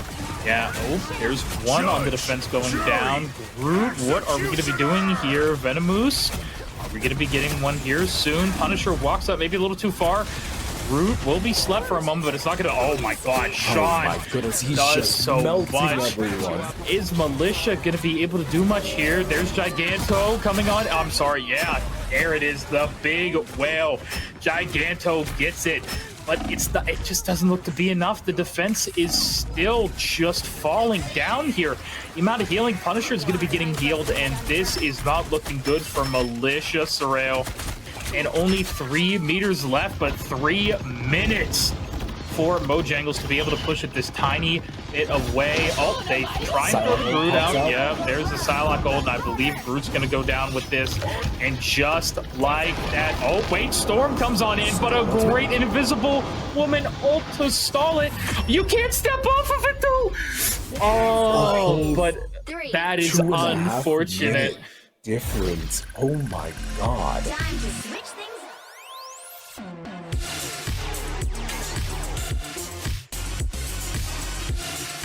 Players just, it was insane. And now we're actually getting a different pick here as well. Moon Knight. That was one of their support players. They're changing up their roles entirely at this point. I think they're shaking as much as we are at the moment, and they're just trying to claw back into this game. And this is insane here. They are just fully hunkering down with this Punisher, giving him everything, but unfortunately that will be it for right now. The bubble to put him down right now. There's the BRB station, which is a bit far forward for my liking, but of course it's going to be to get armor and everything. But are they going to be able to actually... They almost killed that group, but... Oh, Mantis going to be going down already, but the BRB station able to get them back up very fast. But, oh, looks like they're actually just able to recreate the magic. 3 members of the defense, or 4 members, 5? Let's make it the whole team. And... what is with this first they had to come out swinging, and they really did. Space went back to their main role, and they look like a whole new team once again. Wow. Just in case. Sean trying to push up with this Punisher ultimate. Are they going to be able to find anything? No! Storm able to get 3! There we go. That's exactly what you want to see. Sean goes in, but unfortunately will die. And this looks almost like exactly what happened the first time around for them. What is going on? This game is so scrappy. They're going to get about 2/3 of the way through this point before we get another fight. And they still have another 3 ultimates for this. Oh, they kill Pablo! Pablo! He goes down. They're able to stagger him so hard. But they stepped off of it for a while. Storm just goes down for free. What is happening? The moon haunts you as well. 4 kills! It's 4, 5. Oh my God. Khonshu rises. Oh my God, Surreal. They push it all the way through the second point. Like they need to use this. Might be over. Oh no! They need to use the ults now. They have the combo. They can still win this fight. It just takes one good Groot ultimate. Oh. And oh, unfortunately, the Groot ult didn't hit too much. But don't get off the point. Don't C9 it. Don't C9. please don't do it. Don't do it. Oh, no, this is so rough. They're buying staying enough on time. it. The rest of the team can come back. Snuggles is back. Are they going to be... oh, no. Sue goes down. They do have Jeff, who's going to be back up, and this is going to be so much healing if they're able to do it properly. But unfortunately, Groot will go down. But I think this is gone. Yeah. This is it. That is going to be it. But still, what Halfway a push. through point 2 is insane amount of work for a minute. Base is pulling out the hero Rolodex. They were playing Captain America first, then they were on the Mantis, and then they were on Jeff for OT, and now they're on Loki. What can't they do? If they perform on this, it's unquestionable that they are one of the standout players for this set. Yeah, I want to see it. I really want to see them go crazy here. 3.5 minutes, though, is what they have to work with here. Oh, my goodness. Well, let's see now how they are going to hold this. They're giving up a little bit of space, which is understandable. That BRB, they're going to have to replace that, as you just saw. Storm not dying just yet. They're all trying to come down to that first point, and oh my goodness. Yeah, this is Sue who almost died? Yeah, no. Oh, God, that was so close there. Punisher could be off the turret. Taking a little bit longer for them to get through this choke. This Loki putting in so much work, though. Absolutely love this pick. This is going great. Snuggles actually able to find a pick. There we go. Now they're going to be walking with it. They have to back up. Mojangles has to back. That was their only thing. They can't give ult charge for free. Yeah, no, they can't do it just yet. Checkmate dies. Yeah, This might be it. yeah, checkmate. Snuggles has a counter ultimate. Are they going to be able to get it in is the question. Punisher will end up going down, but they need to refocus onto point. You need to throw it out if they're going to be able to. Health pack right there. They will be grabbing it at 2 seconds on the Onk is what I know they're waiting for. And now here we go. I'm waiting for the moon haunts you. There it is. Who are we going to see die from it? Snuggles takes down aim assist Aaron. And there is the Invisible Woman ult as well coming out. Wonderful copy from the Loki. There's the ult from the Psylocke as well. It's going to be able to take out some clones. Does end up kills. She gets her ultimate. Right before she gets her ult. But here we go. Checkmate does have that Storm ult. Is it going to be able to kill anything? No. What are they looking for here? Very good lamp. Checkmate does go down. Are they going to be able to kill anything with this, though? Loki maybe looking for anything. Magneto in the air. Waiting for the dunk. What are we going to see? Does end up taking down Groot. Space Turtle as well as going down. Monstro comes out. The whale does find nothing, and they take the first point. 70 seconds left on the clock, Sorrel. I didn't even realize they stood off the point. Oh my god, we have a match on our hands. Oh, this Moon Knight, yeah, they're going to have it so soon. 80%, we just saw it at 60%. It's already at 80, 84, 85. Here we go. They're going to keep building it up. This Punisher just going to be walking for it. Yeah, I was going to say they're going to be walking it down, but it just one good combo in a moment is going to be enough. One good combo is all they need, but Snuggles dies! But Snuggles is dead. No, that is so unfortunate. Up top, he was looking for anything. They might have to Groot ult early. David going down as well. Checkmate goes down. Oh, no. I think that's first point. No, they have to save these ults. I don't know about this. I don't know about these.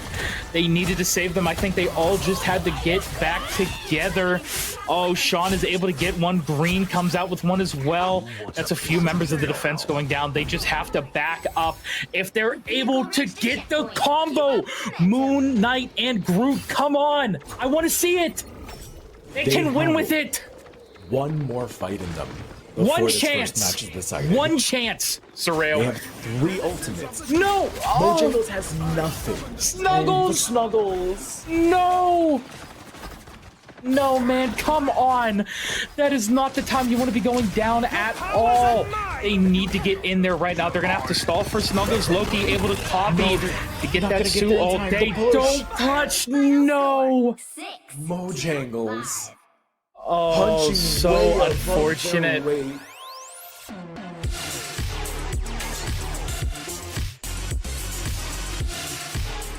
I just want to see Space do more for the more on the Wolverine.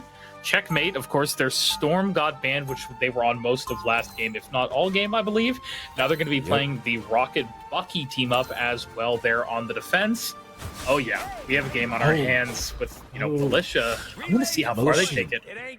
But here we go. Let's see. Oh, Wolverine not able to right-click in in time. There he goes. All the way up. We see him in the sky. That is a great pick there onto Leo. Beautiful. And now here we go. 5 minutes and 20 seconds to push this through. The clock is going to start ticking for Militia. What are they going to do here? Up his Buckies. Oh, hold on. Wait, Space Turtle actually goes down. David actually gets 2 refrags on Mantis and Punisher, though. Massive, massive. Holy Lord. Oh, there's the infinite ammo. Here we go. That strange shield means nothing to him. There we go, armed and dangerous. They end up taking down Leo, but will get revived with the BRB. But again, a little bit too deep goes the Bucky. Checkmate goes down. But now the defense already going to be losing 2 again. Are we going to have the Groot ult here, the Regroot ult? There is the Luna Snow ultimate. They need to walk onto point with it. Here we go, Sean. Able to live for right now here. Possibly going to look for that Groot ult here soon. Wolverine trying to build himself again. Yep, there it is. There's 2. Oh my god, they're just able to get it. Just lost the second worm like that. This is just game 1, so they're going to make another last-minute stand, right? They do not have a single shield. They do not have anything to defend themselves. He's able to get his ultimate faster than his support and pull people like that. Oh, no, it's a disaster. Oh no, 5 big booms from Bucky. No. He fumbles the ultimate at the very end, but it doesn't matter. The damage is done. I think they just get this whole point off of that alone. Yeah, oh no! The BRB. Bucky's right back up just like that. Oh my god, Militia with 4 minutes on the clock. Gotta get in there. They need to get in there right now. Here we go. What are we gonna see? Oh no, there it is. God of Thunder getting anything? No. And just falls over. And with 4 minute half. Current score is 0. What happened? Okay. Mojangles.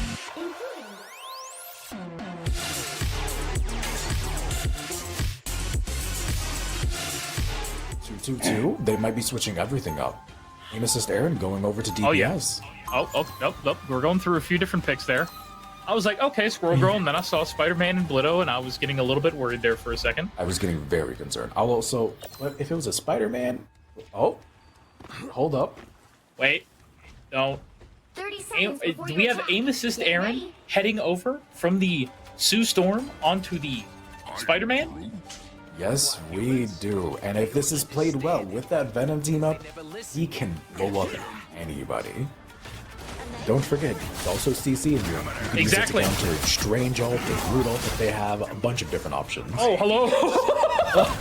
All the way up in the air, baby. Oh, the Wolverine 1v1, but I think this is Space Turtle winning this? Yeah, Space Turtle wins this. Oh, wait, hold on. Here we go. Are we going to be able to get out? Sean and Green Knight both go down on the side of the attack. Oh, no. Oh, wait, Iron Man? Wait, what? Huh? And Hulk? Wait, what did we miss? So they switched off of Venom Spider-Man to go Hulk Iron Man? I do like this. I like this a lot. Despite the team up being nerfed, it's still a strong composition. Yeah, I like this, honestly, right now. The Hulk able to do a lot as well. Trying to build back up into the Hulk, unfortunately. It's going to take him a second. Card being pushed a lot. Oh, no. Checkmate. Oh, no. There's 4. Again, There's 4. 5 big booms. Oh, you love to see it. Well, that's the attacking side. Going to have to chill there for a second. And Wolverine, I don't think is going to be getting out of this. They still have another here we go. 3 fights. Oh, portaling in. Portaling in. We're going to be going high ground here. Oh, Wolverine just, I am surprised we didn't start wailing on that Wolverine, honestly. That dude just, oh my goodness Pablo gracious. Pops doing the ult way too early. I don't know about this one. This is going to be rough for them. Aaron able to get a kill on that, but Venomu. Oh, massive. Agamotto. Is it going to be enough, though? Hold those down. There's only 2 members here left, and I think Militia is going to be able to hold this. I think they do, just barely. Yeah. Oh my god. How did they recover from that? Also, where did Panda use his ultimate? Panda used it. I'm trying to remember, actually. Oh my goodness, because I believe I saw it. I think I did. But I have to remember. Now I'm not remembering. Well, let's focus on this. Now, we have the Strange going to be walking up. Yeah, which is nice. I like this to try and keep them up. They're going to try and walk on in. Kills the Wolverine. Very nice. Focusing the correct targets with each other. Whatever your Strange is looking at, your Iron Man is also looking at.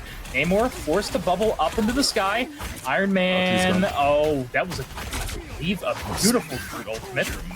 The PRB station brought back Space Turtles, so they have to kill this Wolverine a second time. And there he goes.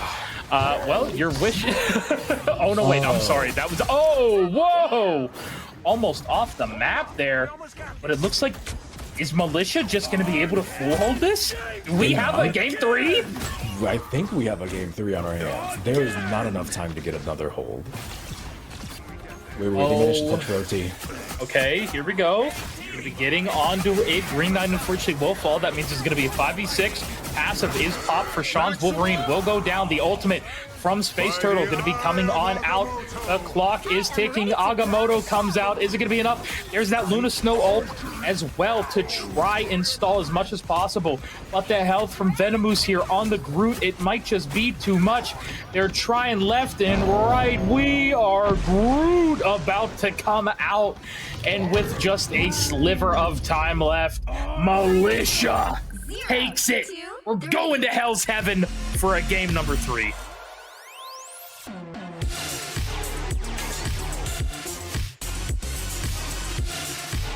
Hey, Ladies and gentlemen. Hey, bring it over. Bring it over. Ladies sit and gentlemen. down, children. We gotta talk. We bring it in, my children. Bring it in. hi. Ladies and gentlemen, we have some news to debut to you all really, really quickly. After that very, very entertaining set of games that we just went on there, we actually have some unfortunate news. Mojangles has to forfeit due to an underlying, or not underlying, but due to another complication with your schedule. And so the winner by default for the second round of games is Militia.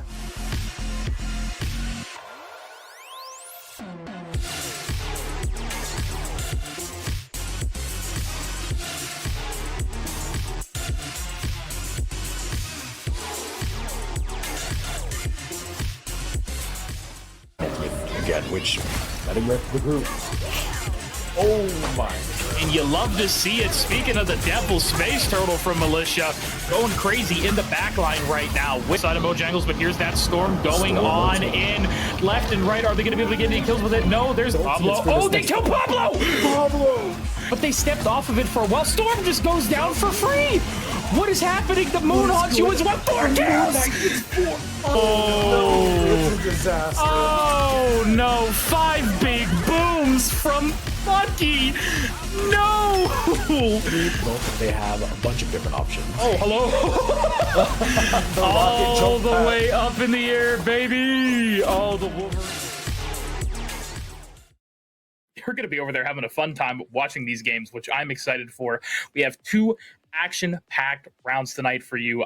These teams are looking fantastic. Me and you have been doing our work all these last few weeks trying to get, team names together, players, strategies, meta. The game's been changing a lot. We have a ton to go through, and I hope you guys are looking forward to tonight as well. What are you feeling? I'm feeling pretty good, and for the viewers who are unaware, we are kicking off today's games with Team Nightshade versus KC Birthright. And after that, we'll be going into Militia versus Mojangles. And Vix, if you care to remind everybody what our maps are for the day. Yeah, of course. We have 3 beautiful maps. Our first map will be Clintar, the symbiotic surface, one of my favorite maps, a convergence map, if you guys do not know. Followed up, I believe we're going to be going over to the Spider Islands there in Tokyo 2099, a pure convoy map. And for our last map of the day, we will be going to the Antarctic Hydra base, Hell's Heaven. Oh man, Hell's Heaven. I am not looking forward to that now. It's not a good time for either of us when we're playing ranked. Not at all. We have a storied history with that. Unfortunately. Now, to give a quick breakdown of the rules and format that we're going with, we are playing a best of 3, and we are using Team Captain Draft for this. For those who are unaware of it and haven't been watching any tournaments, both teams get both 2 bans and a protect in between each ban. This gives a lot of room for flexibility and for people to protect something that may be key to their strategy. Mm-hmm. Raleigh, I believe just now we are going to be getting into game number 1, going to Clintar, the symbiotic surface. My brother, are you excited? Absolutely. I cannot wait to get started.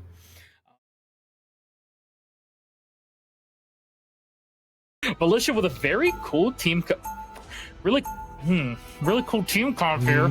I mean, they're switching it up. How about we focus on Mojangles right now, who is running triple support, who just got nerfed. I'm not too sure about this one. I'm surprised by Militia's composition now. They seem to set it on their support line, but Space playing Captain America win. At least all the data that I've found says they're a support player. I will say with Mojangles as well. Oh, Aaron actually going to be already going down on the side of the defense. That's going to make it a 5. Oh, wait, that is. Oh my God. Okay. Oh my God. The triple support unfortunately fell there very fast, and I think that's going to be Militia. Okay, already taking the first point, Sorrel. I'm telling you, players, my goats. I love it. I want to see more of it. And I think this is the perfect game to do it. He is going deep. Oh my God. I like it. Oh, honestly. wait, there we go. Oh, he's gonna get the BRB. Yeah, oh no. That is actually, oh, whoop.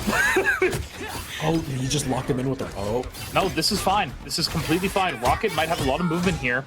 You see, actually, the defense, the Namor. Oh, no, Rocket's going to die just like that. No help in the back for the Rocket, unfortunately. No support? Oh, what's going on here? Full out attack on them already. This Namor's going crazy. The Storm ult able to pick up 3. 4 with the Storm ultimate. Feel that hurricane. And I'm sure they are feeling it. That's going to be so much distance. 2 on cart right now. Such great setup here as well. They do have a few ults on the side of basically all the ults actually up in Rocket on the side of Mojangles. So let's see how they're going to be able to use this. Assemble is happening actually there. Just oh my God, Space Turtle. He's creating so much space. Yeah. Oh my goodness gracious. And here we go. Magneto. What are we going to be able to find with the Sorrel? Oh, the Namor. Getting back into the swing of things, Militia does have 2 opens, and they're about to build up that devastating storm ultimate again, which letting rip the group. Oh my God. There it is, the combo. Militia executing. Console players come out to support each other as well. I've seen so many people in the chat here to support Militia, and you love to see it. Speaking of the devil, Space Turtle from Militia going crazy in the back line right now with this Captain America ultimate diving in. Storm with 3. Storm. It's just looking. They just look. This is fantastic. Final point here. Comes out, but I don't think it even gets anybody. Things are starting to fall apart for Mojangles. Oh my goodness, it is so hard for Mojangles here right now. Actually, hold on. Wait, they're actually doing it. Okay, hold on. There we go. That's what we were looking for. Mojangles, a little bit of a comeback here, able to stop Militia for a moment, maybe waste a little bit of their time. They still have 3 minutes on the clock to work. Exactly. Take us to OT. We give us that tension. I want it so badly. And here we go again. Space Turtle in the back. Great sleep there by Mantis. Be trying to get out with the shield, though. That shield breaks. Oh, no. That is really unfortunate. Space Turtle dying. Groot to be walking up, has the ultimate available, some walls as well.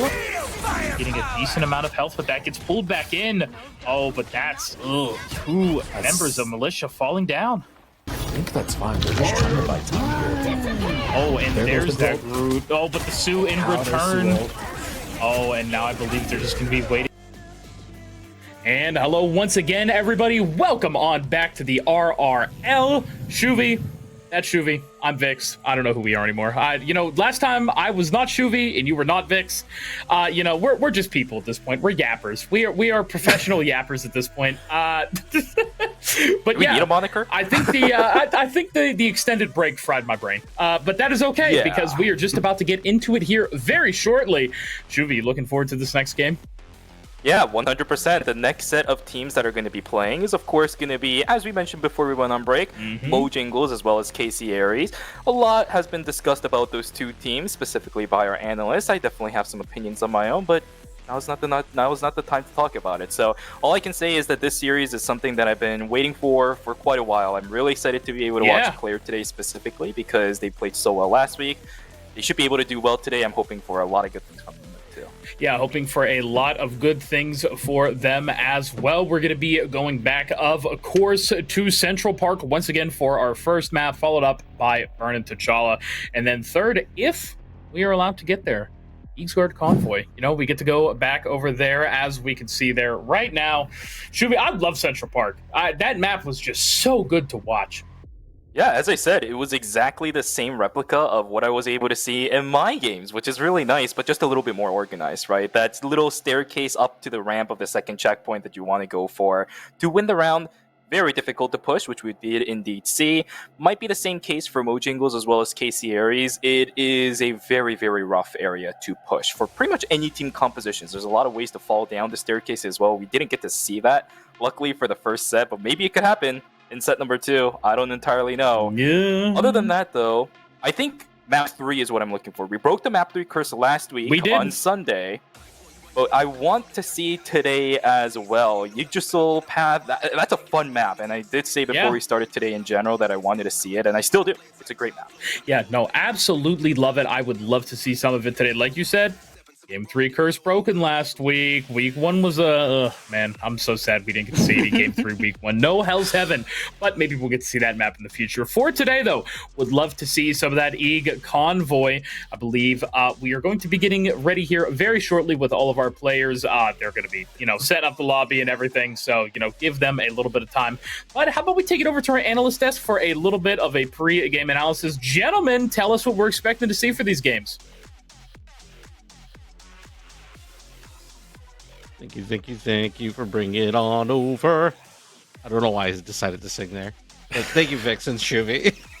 It's all right. So the first thing we want to mention is, before the break, we had made a small mention of Mojangles kind of being in shambles. They have had a major roster shift, some players have left without a word, and they've had to scramble as a result. This week, their team cohesion is probably not going to be there, and honestly, that's going to be okay. They have time to rebuild cohesion with this team, but playing against a powerhouse like Ayres, it's not going to be very pretty this game. As we're sitting here in the lobby, and you guys we'll see it later, Mojangles in the past had a lot of diamond and plat players, but now their lineup is looking more on the Grandmaster higher diamond rankings, with not Leo Lifeless being the only platinum player now on the team heading into this match against Ayres. So I think there's still a chance that, they're going to be able to at least put a fight. Maybe they can't pull out the win. I'm really hoping that they can. We have newcomers like Darkweek, shaking things up. So hopefully, as I said before the break, these new players are going to bring in some fresh breath of life for Mojangles to put a win on the scoreboard. Absolutely. Although I have my doubts, but that is because, as the numbers state, Claire is one of the highest damaging, highest kill participating DPSs in the entire league. Very dominant performances from them. I hold Illicit Sleet and Cactus Arms in high regards as a tank duo. It's just, at the moment, Mojangles is in a rebuilding phase, and they're fighting against a team they would probably like to fight in about a week or two. Well, here at Team Resilience, we always believe in, resiliency. So we definitely love a good underdog story. And I could glaze that all day and keep talking, repeating myself and yapping. But even if the Mojangles isn't able to take anything away from this, they are able to start to build on their team cohesion. So as we head into week 4, maybe they can start putting on some points and, feel stronger heading into the playoffs, because, we're almost halfway through the season, a 7-week normal games. So, there's still 4 more weeks for each team to improve. Yes. So rather than talking about how they can improve and what the current state is, there's a lot of players we don't have information about. But what are you looking forward to, and what are you kind of expecting going into our first map of Central Park? I mean, it's Central Park. There's a lot of open areas. We know the Black Widow band's going to be coming. It always happens. I mean, Claire also, correct me if I'm wrong, also had a strong showing on Hela as well. So if they want, I feel like we're going to take some advice from last match with Nightshade and KC Strikers, where if Mojangle wants to pull out a win, I feel like they should focus one player, just like you said last time. And, it's going to be Claire or Illicit Sleet, I believe.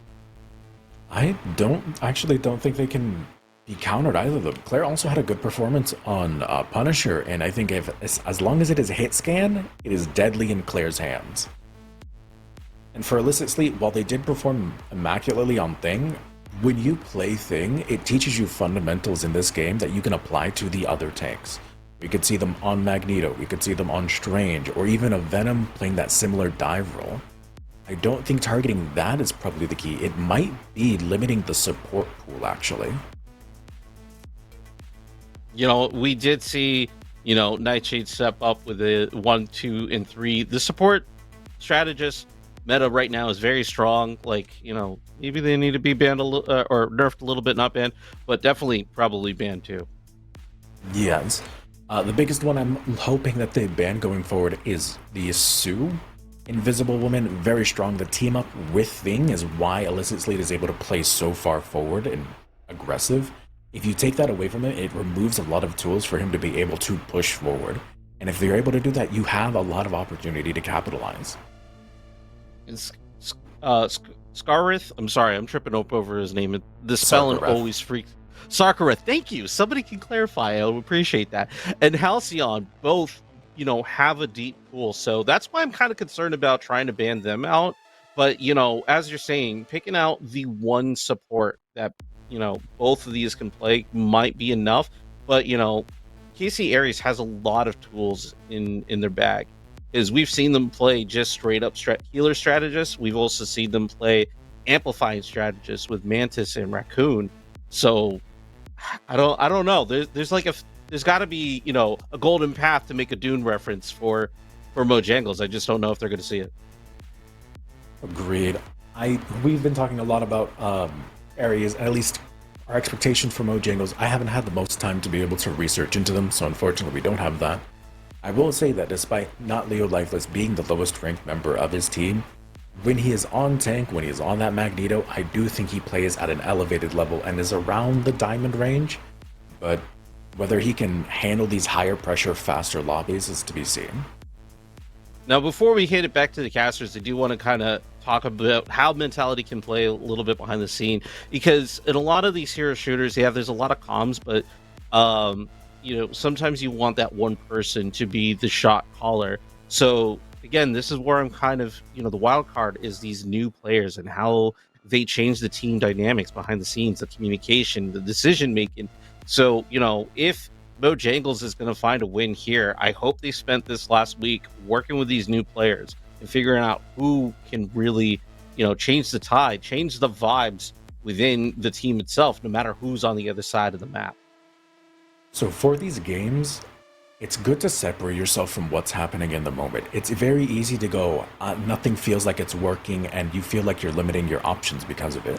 In the last game, despite having 2 melee characters, 3 supports, no tanks, we never saw that Namor and Luna come out, even though it was an option that was clearly on the table, and it was played the previous game. Because they felt like it didn't work before and it wouldn't work now, despite it being a very strong option in the moment. Take a moment, recollect yourself, and look at what options you have available to play with, because there's a tool for every situation in this game. It's not a game of hard counters, but a lot of soft ones. Yeah. I mean, everybody has time. Yeah, the timer is a thing that exists, but you still have time to take a breath and reassess. And this can be in a comp game, quick game, ranked. You have a moment to say, okay, what am I doing and how can I make changes? Yes, but that's all for us for right now. Our players are ready. We're going to bring it back to the casters, get into this game, and bring you guys another wonderful series. Yeah. Hello, everybody. I keep saying once again, hello, welcome back once again. You know, I sound like a broken record at this point, but I mean, you know this face too well. Let's just get right on into it. Nothing more to say. Central Park, Empire of Eternal Night. Let's do it, Shuvi. Yeah. Not much more to say about that. Yep, super ready about this. I kind of want to see what the first hold point as well as the first checkpoint is going to look like from both of these teams. But here we go. It's going to be Team Mojangles versus KC Ayres. Alrighty. I'm already seeing a hover on the Black Panther for the Honored One. There goes the Wolverine. It seems like we've been watching. I would love to see Black Panther, the tickle monster, finally coming out of retirement. I need that right now. I need him, Shuvi. I would kill for it. Meanwhile, down there on the side of KC Ayres, my apologies. We do have, of course, Claire going to be hovering that Black Widow with Nostra, hovering the Scarlet Witch, and already we do have a Bucky and Wolverine ban. Oh, no ban on the Black Widow, by the way. Could this possibly be a safe pick for KC Ayres on the Black Widow? Are we finally going to be able to see Claire on that Black Widow again? Magneto is going to be a safe pick away for Team Mojangles. The Groot is going to be safe picked away as Cactus Arms. Yeah, we saw that guy on that Groot looking pretty good, so we will lock that tank down up in the front side. What is the last ban? Luna taking it away from Green Knight. Yeah, and here we go as well. Let's see. I'm curious what Ayres is going to ban over there. One more left. I really like these tank saves as well. Magneto and Groot. And Groot just... Oh, how do we love Groot? Yeah, how much do we love Groot? Yeah, you really need Groot for this map. Rocket ban. Okay. All right, we're having some fun here. Mojangles is gonna let that both Scarlet Witch as well as the Black Widow through. Claire on the Black Widow. Once again, we couldn't see it last week because it was permabanned by the team they were facing, but we will see it one more time here in Central Park. Is it going to be a ban contender next round for Team Mojangles, or will they be able to lock this Black Widow down? Let's take a look, ladies and gentlemen. Ban phase, save phase, pick phase is all over. We're going to head straight into Central Park. Here we go. I am ready for this. I see a Spider-Man as well for the defense, Shuvi. Spider-Man. Oh, this is a good map for one. Double dive is very interesting. Oh, no new Spider-Punk skin. Oh, it makes me sad. That's such a nice skin.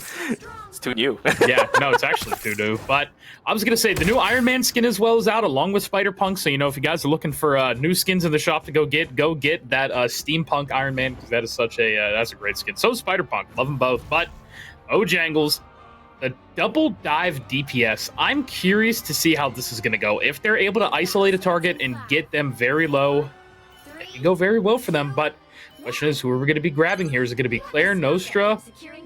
Scarlet Witch is going to have such an easy time getting away from the dive, but Claire might struggle a little bit. Oh, here we go. Yeah, and this is why I really like this, by the way, from Team Mojangles. If you know you're going to be playing into a team that's going to be really, really good, you're going to have to do stuff like this. The jump in is going to knock down Claire instantaneously the moment the round begins. A great pickoff for Team Mojangles. They're going to stave away the pressure just for the time being. Halcyon going to be taken down, though, so Team KC Ayres slowly falling apart. Darkweed is going to fall, too. KC Ayres still holding it down, but down goes the Black Panther, and now this Spider-Man has a lot of work to do if they still want to hold this little area right underneath the bridge. Well, at least Darkweed and the Honored One are both going to be able to get back to point very fast. KC Ayres not taking an insane amount of space just yet. Still going to be held under this main choke point right there under the little bridge. Darkweed going on up. As the Awakening Rune, almost actually going to be using two things of Thor Force, and here we go. Going to be fighting the other tanks in the back. Going to put as much pressure as they can at the moment. Circuit as well gets one of the supports. The Honored One going to pick the other one up. There's going to be no healers on the side of Ayres here for about 10 seconds until they're able to get back. Any damage almost is going to be permanent. Yeah, very nice walls. Scarlet using one to get out. Darkweed able to find Illicit. Honored One goes down from Nostra as well. Pablo picking one up. It's just God, I know we love the word here, but scrappy is the name of the game so far. Yeah, Team Mojangles is doing really good. These dive characters are actually being able to get access to the backline. Nice snipe onto the Spider-Man, though. Good amount of damage in. Halcyon will lock that down. But again, the fact that Team KC Ayres hasn't been able to push up so far, it means that this dive comp is working. The X factor that we're looking for from these teams are definitely working, but these headshots are starting to pile on in. Losing that Spider-Man means they're going to lose a lot of pressure. This thing is doing so much damage. Cactus Arm to lock everybody down pat. Spider-Man's trying. He's definitely trying to get something in, but the damage isn't going to be enough. And it should be the control, at least, going over to Team KC Ayres for the time being. They will be able to capture the point and will get that Ratatasker before the checkpoints. Yep, it is going to take them a second to get there, but they ended up doing it. 4 minutes on the clock for them. Like you said, freeing Ratatasker from the grasp of Dracula, and now they're going to have to push him all the way to the end. Let's see what they're going to be able to accomplish here. Claire taking a very nice high ground angle right now. Darkweed actually going to be able to pick up Nostra, who did end up going over onto the Namor, and a big slam there. 5 big booms from Circuit there to take down Claire. If that's going to be stopping the payload too much just yet. There we go. Tickle Monster coming on in here. Black Panther going to be going crazy with it. And that's KC Ayres. Yeah, I believe they are going to be stopped in their tracks here for a moment. Ratatasker, back it on up, my boy. So Raleigh is going to have a lot to say about this match. Mojangles is holding fantastically up against Team KC Ayres. They are starting to dwindle down the time a lot. These divers are getting the picks, as I said, the ones that really matter, right, for these guys. The backline is going to get sniped down. Claire constantly getting picked away by the Spider-Man. They let the Black Widow through, and it's for good reasons. They have the responses to it. Absolutely amazing gameplay so far from Mojangles, but they still have a lot to do if they want this round to go in their favor. The Spider-Man starting to dive on in. Can you find the pick that you're looking for? Black Widow has been targeted out and slammed down into oblivion. Circuit finds it again, and this Black Widow is just having zero value inside of this game. What a great hold by Team Mojangles. Yeah, very well done here. They were able to hold the first checkpoint there for a while. Now they just have to hold this payload, and they're doing an incredible job of it. Ratatasker has barely moved outside of that first little bit. Nostra trying to get anything they can right now. Claire ends up killing Circuit, but Darkweed gets one. Thor's going to be up. Ults are coming out now to try and react to everything. Resources all being used. Mojangles, are they going to be able to hold this? Circuit is going to be coming back here soon. Nostra as well. Illicit trying to output as much as they can here on the thing. Leo actually able to grab one as well. Good job there on that Magneto. Claire grabs him with the ult. It's just back and forth. What is happening? So many kills here. KC Ayres loses multiple members, but so does Mojangles. Circuit picks a kill up onto the Groot. Cactus is down, and Alyssa's trying to hold the point right now. Is now going to be getting some support from the healers. Will it be enough? Leo gets punched in the face. Darkweed, meanwhile, kills Sarkareth. Claire kills Darkweed. It's just a back and forth everywhere, Shuey. They're finally going to be able to push it with less than 2 minutes. I mean, this is so good for Team Mojangles. I don't know how they're doing it, but the kill values, the order in which the members of KC Ayres is falling down is actually very much in favor of Mojangles, right? Eventually, it stabilized. KC Ayres, Illicit was able to pick off everyone else using the thing, but every single time the members of Mojangles are fighting, they're always targeting the backline. Black Panther on the backside. Thor's gonna get sniped down. That's a beautiful group wall to lock that in. But Circuit! The Spider-Man webs will truly kill them all! With the amazing Spider-Man. Beautifully played there. Oh my goodness. I knew he was going to be looking for it. Meanwhile, Clobber in time. Illicit's going to be able to pick up 2, make it 3. Cactus picking up 1 as well. And how the tables have turned here. KC Ayres are going to be able to push it just a little bit. Less than 60 seconds now. The members of Mojangles are still coming back. Calm down. Hold on a second. Are we going to see up in the air again? Thor might go. Here's the Tickle Monster. There he is. Black Panther trying to look for anything, but no, not able to get to a health back and will fall down. Cactus Arm's trying to build that ult as well. Thor's in the air. Slams on down. Has to back up. Create Pablo with a nice ultimate there as well. Oh my goodness, this is crazy. Halcyon be able to pick up the kill there onto Thor. Oh, there's the name. Oh, steps right in the middle of it. Pablo goes down. Illicit as well. And I think this might be the push succeeding with only 10 seconds left, unless Black Panther's able to find one.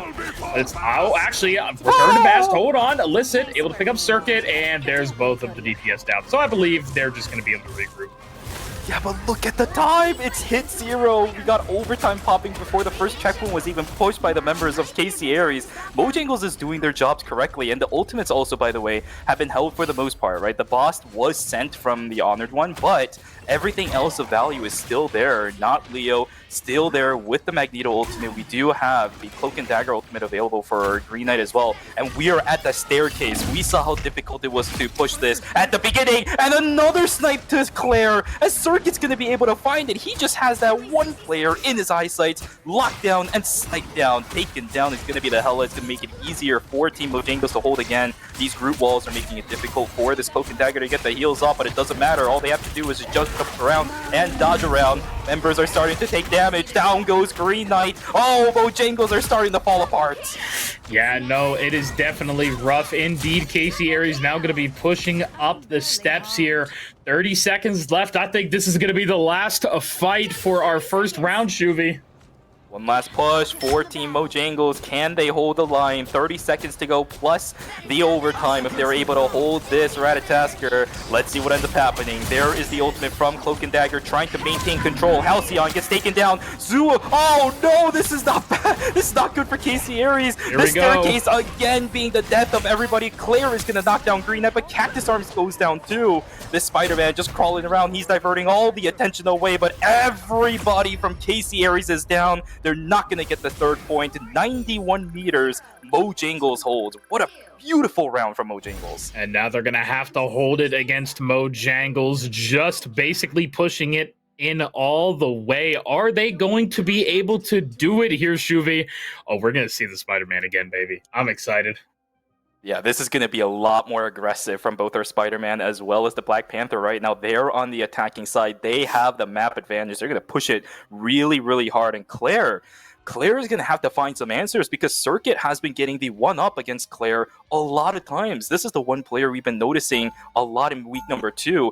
They need to get the damage done, but with Circuit just constantly eyeing that Hella, it's not happening. It really isn't. Yeah, oh my god, this is so fun so far. I love the Hella pick as well. Sarkareth on the Loki. Oh god, if Claire's going to be able to pop off here, I hope we get to see some Loki reses. I would like them to pick the Thor as well, maybe to just round it out, but I can understand why Alyssa wants to be on the Thing. Their performance in the past on the Thing has just been phenomenal. I mean, he was phenomenal in round number 1. He was single-handedly holding his own against 1v3s, getting kills, just rocket punching people left and right too. So it's working out, but they have a lot of work to do in this round. That staircase definitely going to be a little bit easier, I think, for Team KC Ayres to hold with a composition like this. You have the Namor, you have the Loki as well, but at the same time, Mojangles, the X Factors, they have so many of them.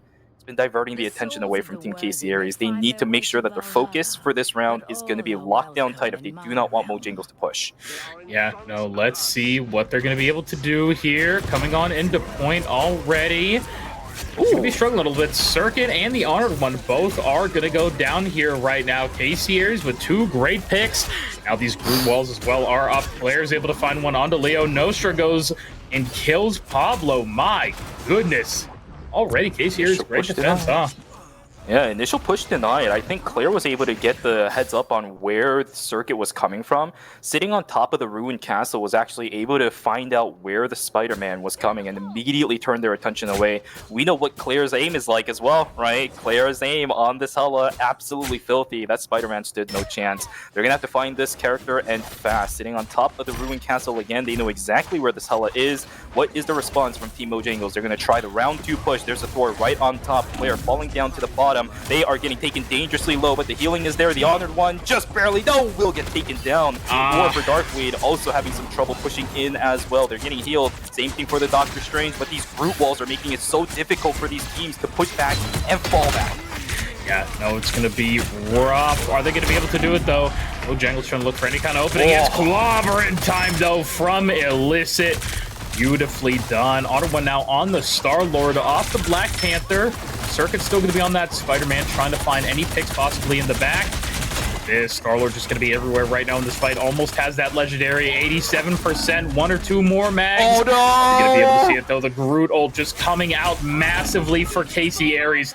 That's going to deny them another minute of pushing, it looks like. Oh, wow. Mojangles, despite the fact that they were able to hold back Casey Ayres so well during round number 1, is not going to be able to get the push even onto the first hold point. Right? That is problematic now for Team Mojangles. They still have to deal with so much value that is left from Team Casey Ayres. Nostra has a Namor ultimate available, Invisible Woman ultimate available for Halcyon as well. This is going to be a really, really rough push. The Honored One swapping over onto the Star-Lord. Indeed. He's got the ult. Oh, are they going to be able to do it, though? This is going to be close. They have the whale available as well. Shuvi, they have to walk on in here. Oh, can they, though? No! Nostra picks up one. There's another one going down. Illicit's going to follow up with a kill onto Pablo. This is not looking good at all for Team Mojangles. Round 1 looked good, but pushing against Team Casey Ayres, they are going to deny it. Hela is just unlocked. The thing is unlocked. Groot denies everything. It's just impossible for Mojangles to get the push. Yeah, no, this is just so rough for them. Casey Ayres, definitely a defensive-sided team here. They are just defending this with their lives, and you love to see it. I'm absolutely, this is just so great right now. They still have covering time as well to try and pick anything up here. Will they be able to, though? Oh, these walls make it so difficult for a standard comp now with Circuit and the Honored One slipping back onto a normal comp.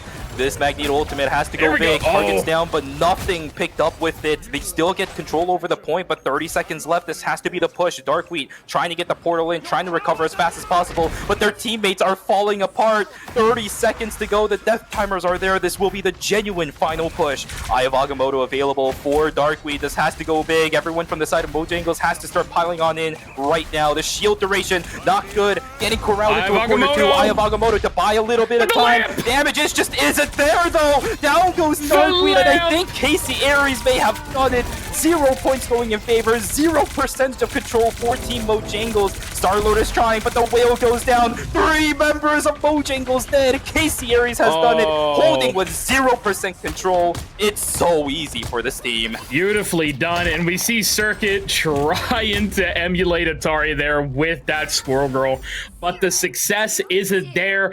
I was worried for a moment, but Casey Ayres takes map #1, Shuvi. Beautifully done by them. My god, Claire had so much trouble dealing damage due to Circuit in this round, but Illicit is a problem. Vix, my god, MVP well deserved. This thing, he's a thing. He's definitely a thing. This thing indeed, Shuvi. This thing indeed. 41! 41! Oh my goodness, he had 16 final hits. Dude, he out-damaged Claire. Yeah, I mean, that's when you're in there like that, that's all that happens, Shuvi. You know what I mean? Yeah. You just go crazy with it. Wow. Wow. When Claire falls down, Illicit is there to pick up the pace again. Cactus Arms with some beautiful Groot walls as well. Because one of the biggest problems with running something like the Doctor Strange as well as the Magneto is, especially with the Magneto without your ultimate, you're still walking. You don't have a jump. You don't have a dash. If the walls are set, you got no escape. So that is a beautiful round set by Team Casey Ayres. Cactus Arm holding his own. Illicit, as I said, multiple times holding his own. Claire might have struggled a little bit. I love the change back into Hela, though. All right? Yeah. It does allow them to stay alive a little bit longer, get the damage out. I mean, Casey Ayres just played this fantastically for the defending side. You know, on what you were saying, hashtag make Magneto fly. Get that boy up on the... Let him lift a little bit. You know what I mean? Let's let him get there in the air. But, yeah, overall, Casey Ayres, like I said, not being able to push it all the way, I got a little bit nervous there. You know, just a smidge nervous. But that hold, once it was about 2.5, 3 minutes in, it just looked to be curtains for Mojangles there. Beautifully done by Casey Ayres. Oh, my goodness. 100%. I love to see what happens. And I mentioned earlier that Sorali might have something to say about the series. They looked really good for Mojangles. I got nervous there, too, after their attacking round. But the defending round kind of turned it around and brought them down to the ground too. Casey Ayres, they know what they're doing. So really excited to hear what Sorali has to say specifically about what he thought about Mojangles in that attacking round and maybe what they could improve on, especially after that defense.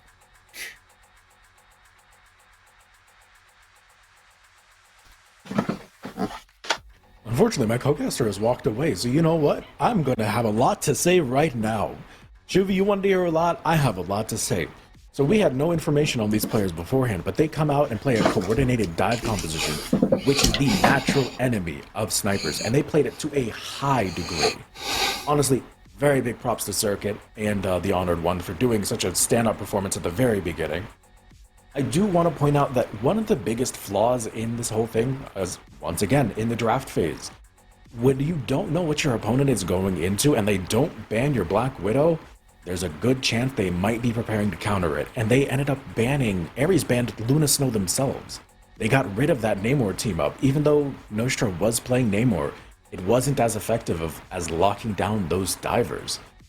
Eventually, when Claire switched over to Hela, it did stabilize. They were able to get the picks that they needed, but things could have been a little bit smoother if that ban did not go through. Welcome back to Look. What'd you think? I don't know, man. I feel like there was a lot that Casey Ayres did right there, but also at the same time, yeah, the Luna Snow ban kind of shot themselves in the foot. But just like we had no idea what to expect from Mojangles, definitely seemed that was the same, case in the pick ban for Casey Ayres. Like, oh, hey, who's Mojangles going to pull out? And we got to see that dive comp, which was very exciting. Perfect response. Mojangles has been playing. They brought something new to the table, but we're still seeing some bit of the old Mojangles that still needs areas of improvement on.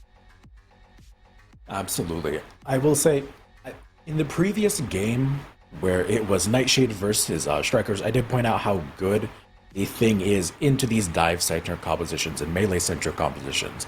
That grounded condition, preventing movement abilities, phenomenal. And Illicit did an amazing job with it. He's been doing great with it this whole time. Honestly, if they want to play a dive composition going forward, they might want to ban that thing. Just ban the thing. What thing? The thing. Nostra too, was huge on Namor, and he's definitely somebody that's hard to counteract. He's got a deep pool, but seemed very comfortable today in this first match on Central Park against Mojangles. But yeah, Claire definitely had the hard time with Circuit, Spider-Man constantly. I think they came into this game and he's like, "You're gonna play Spider-Man. You're gonna you're gonna kill Slayer." I can't even talk. And that's it. You're on mission. Get Claire. Nothing else. And I felt like Circuit really did that. And yeah, that was exciting. But they were able to hold the point. But when they were on the attack, that's when Mojangles' strategy definitely started to fall apart. And again, like we were talking against the Wolverine earlier, that's when you got to take a step back and really think about what is available, who got banned, what team ups are even available. Could we have seen a Venom come out to help, fortify the dive comp, to have that extra layer? Because, yeah, we see the Thor, but honestly, with Claire staying up there with the Hela, I was like, why not Venom? He can get up there, he can mess things up, and also buff Spider-Man's power with the team-up ability. Absolutely. I would have preferred to see it Venom, but a lot of the reason why Mojangles was able to have such a strong defending side is while the positions are flipped and Ayres is trying to push in, these divers are able to go through these longer flank routes, wait for their opportunity, and strike. You saw it a couple of times where Spider-Man was just climbing on walls, being a nuisance, and waiting for his opportunity to cling onto a target. Same thing with the Black Panther, but when it's on attack and they're having to go on to the point, those angles that they were trying to go through before were held. At the very beginning of the round, Sarkarith was actually able to immediately pinpoint where Circuit was coming from, call them out, and the entire flank is ruined. Yep. I think that's kind of also one of the points out and highlights something that teams in the RRL, many of them probably should adopt, is not sticking to the same thing when you're switching from attack to defend, because the map changes a little bit from perspective, and if you're just staying on the same characters, your ult economy is going to be messed up a little bit. And is it worth holding on to that ult economy or switching up immediately to change things up? And that's kind of one of the things I was thinking about, is like, cool, they can come into it with a little bit ahead, but I thought Casey Ayres was going to be ready for it, and they certainly were. Like you said, they were able to spot out the Spider-Man and, you know, shut down the flank. Absolutely. Well, also, if you're going to be changing things, don't change the thing, because Illicit was crazy on that. Don't change that. That works. Cactus Arms on Groot as well also works. I'm honestly a little baffled that the teams weren't banning it, because these have been their main picks going forward. Yeah, you know, that's a strong point, and I think it also plays into how, you know, Mojangles has shown Groot might be worth banning flat out, because Groot is one of the best vanguards to stop anti-dive. Not because he, you know, defends against the diving characters, but he shuts off the line of sight for the healers, for the strategists. So maybe if, you know, Mojangles sticks to this dive composition, they need to ban Groot. Absolutely. Well, I have all my notes set out, laid on the table. Do you have any closing words to look? Because I kind of want to look at some clips from the previous game before we bring it back to our casters. Yeah, let's go into it. I'm excited. All right. Turned out the sniper's lights. Bump. Solid teamwork.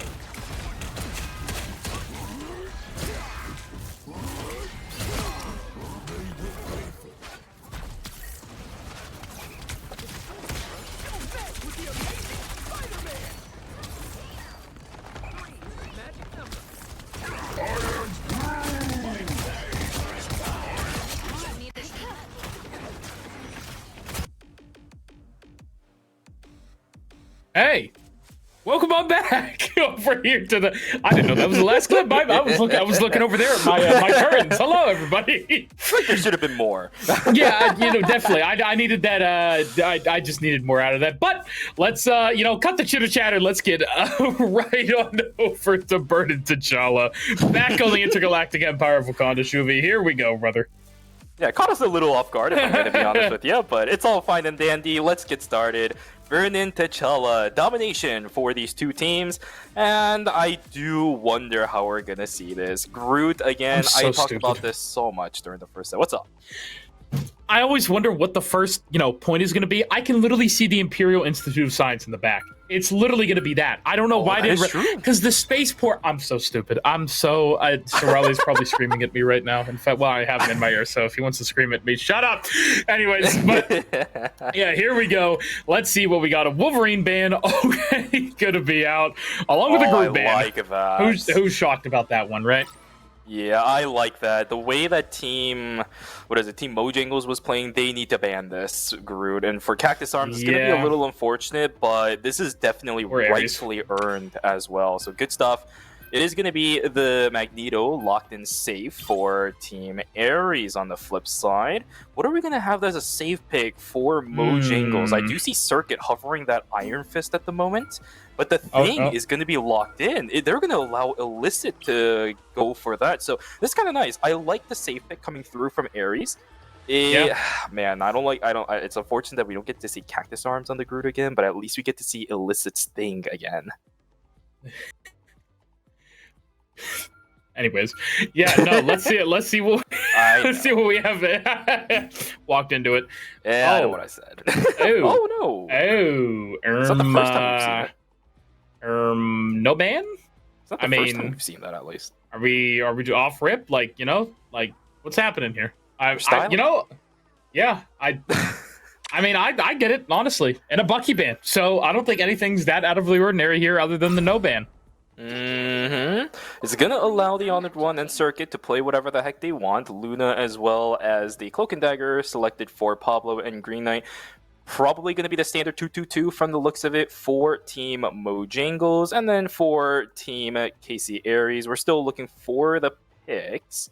Although Cactus Arms, yeah, you can't pick that. Yeah, no, you gotta.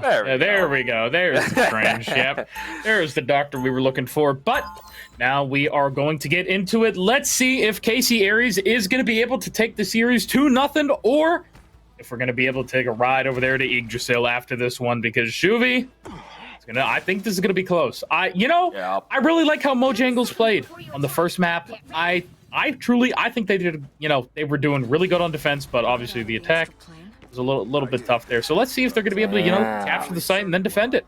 Yeah, I want to see them being in that mindset again with the defense, right? Because this area, unfortunately, is a little bit more open than what you would normally see, especially in Central Park, as Loki... I am not a crook. I am not a crook. He's hitting the Nixon. I am not a crook. Ain't no way. And there we go. Love to see it between the teams. There we go. Well, now we're going to be getting on into it. Love the flyover here. Thank you so much to our observers. Like I said before, all y'all are doing fantastically. Big shout out to the entire production team, just in general. Love y'all in the back. Thank you so much. Now, let's get on into it, though. The action begins. Claire has a lot of control with this Black Widow. It is a pretty wide open area map, which means if you aren't able to deal with this Black Widow pretty early on for Team Mojangles, your health bar is going to slowly but surely disintegrate, as it does end up happening to the Honored One. It's an early pickup going through for Halcyon.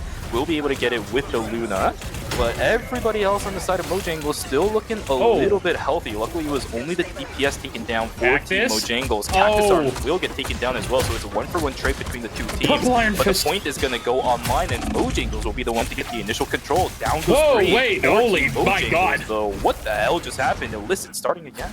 Now, what happened there? Claire's able to pick up one as well, and it looks like Mojangles going to have to back on up, only getting 9% of that point. Oh my God. Yeah, what happened? Yeah, I think it's just Illicit doing illicit things at this point. This guy cannot be allowed to play the thing anymore. You gotta ban it in the future. Doctor Strange a little bit far out than where he probably should be. Will be able to revert? No, he cannot. That means Cactus Arms got a little bit feisty with it. We'll pay his dues. Now, let's see how they're going to be able to attack this point. Very curious how they're going to be able to walk on up here. Nostra ends up finding one onto the under one. Darkweed as well, being able to grab Halcyon. All the picks. What are we going to see next? It's 1-for-1 at the moment. Oh, nice. Let's take it slow. There we go. Claire actually going to be caught off guard there. Destroyed her entire just upper deck of that platform. Sent her downwards. Nostra picks up one. It's just pick for pick right here. But I think Nostra might go down here in a moment. We saw the forced bubble usage on the Namor. Star-Lord going to be here as well from the Honored One. Be swinging all over the place with that, and it's another 1-for-1. Nostra gets one, the Honored One gets one. Just Nostra's just picking it all. Yeah, there is nothing happening of value for Team Mojangles because as soon as they get somebody, the pick immediately comes through. It's been the same case throughout the entire match. They're trying to get control over the center zone. They get about 3/4 of that zone control on their side, but Halcyon has that Luna ultimate. Casey Ayres should be able to hold this for the time being. 71% and climbing for them. Running out of time, Team Mojangles, they got to get this control back real quick. One Mojangles, we're looking for anything. Yeah, 3 picks already there for Casey Ayres. And with only 15% left, you might just have to cut your losses here and play for the next point. I wonder, they're just going to be staying. They're going to be anchoring here, bunkering down onto point. Not letting anybody come in. Claire might use the ult to deter them even more. Oh my God, beautiful pick there on the Pablo. And that's 1 healer and 1 DPS down already from Mojangles. And unless something crazy happens, Circuit's trying to get on in there, goes down. Darkweed will be trying to get onto the point next. And I think this just might be it, Shuvi, overtime. Casey Ayres takes the first point. You know what that means. Match point and series point coming up here to Warrior Falls. But Mojangles did pretty good, right? It was just the simple fact that Team Casey Ayres had control over the point for a decent chunk of time, especially at the beginning of the match as well. They just held that all the way until the end. Yes, the trades are fantastic, but if you're not controlling the point, it's not going to matter in the end, right? So Mojangles, they need to get that early control and hold it in. They're pretty good at trading from the looks of it. This team composition is really meant to do so. Although now they're going to flip over onto a little bit more of that classic style of comp, right? We saw this earlier in the Central Park, as Circuit and the Honored One flipping back over onto some standard picks. Although the Honored One, yeah, let's just stick with one idea, right? Instead of going onto the Black Panther Hela, let's just stick onto double backline. They will go onto the Moon Knight instead. Yeah, I love the Moon Knight. We really haven't been seeing too much Moon Knight here, have we? Yeah, not at all. We might see him tomorrow, but not tonight. Yeah, I was gonna say no Moon Knight tonight. Got it. I think that oh my God. Well, now let's see how Casey Ayres is going to tackle this. If Mojangles is going to be able to come back from all this. Both teams moving to that centralized area.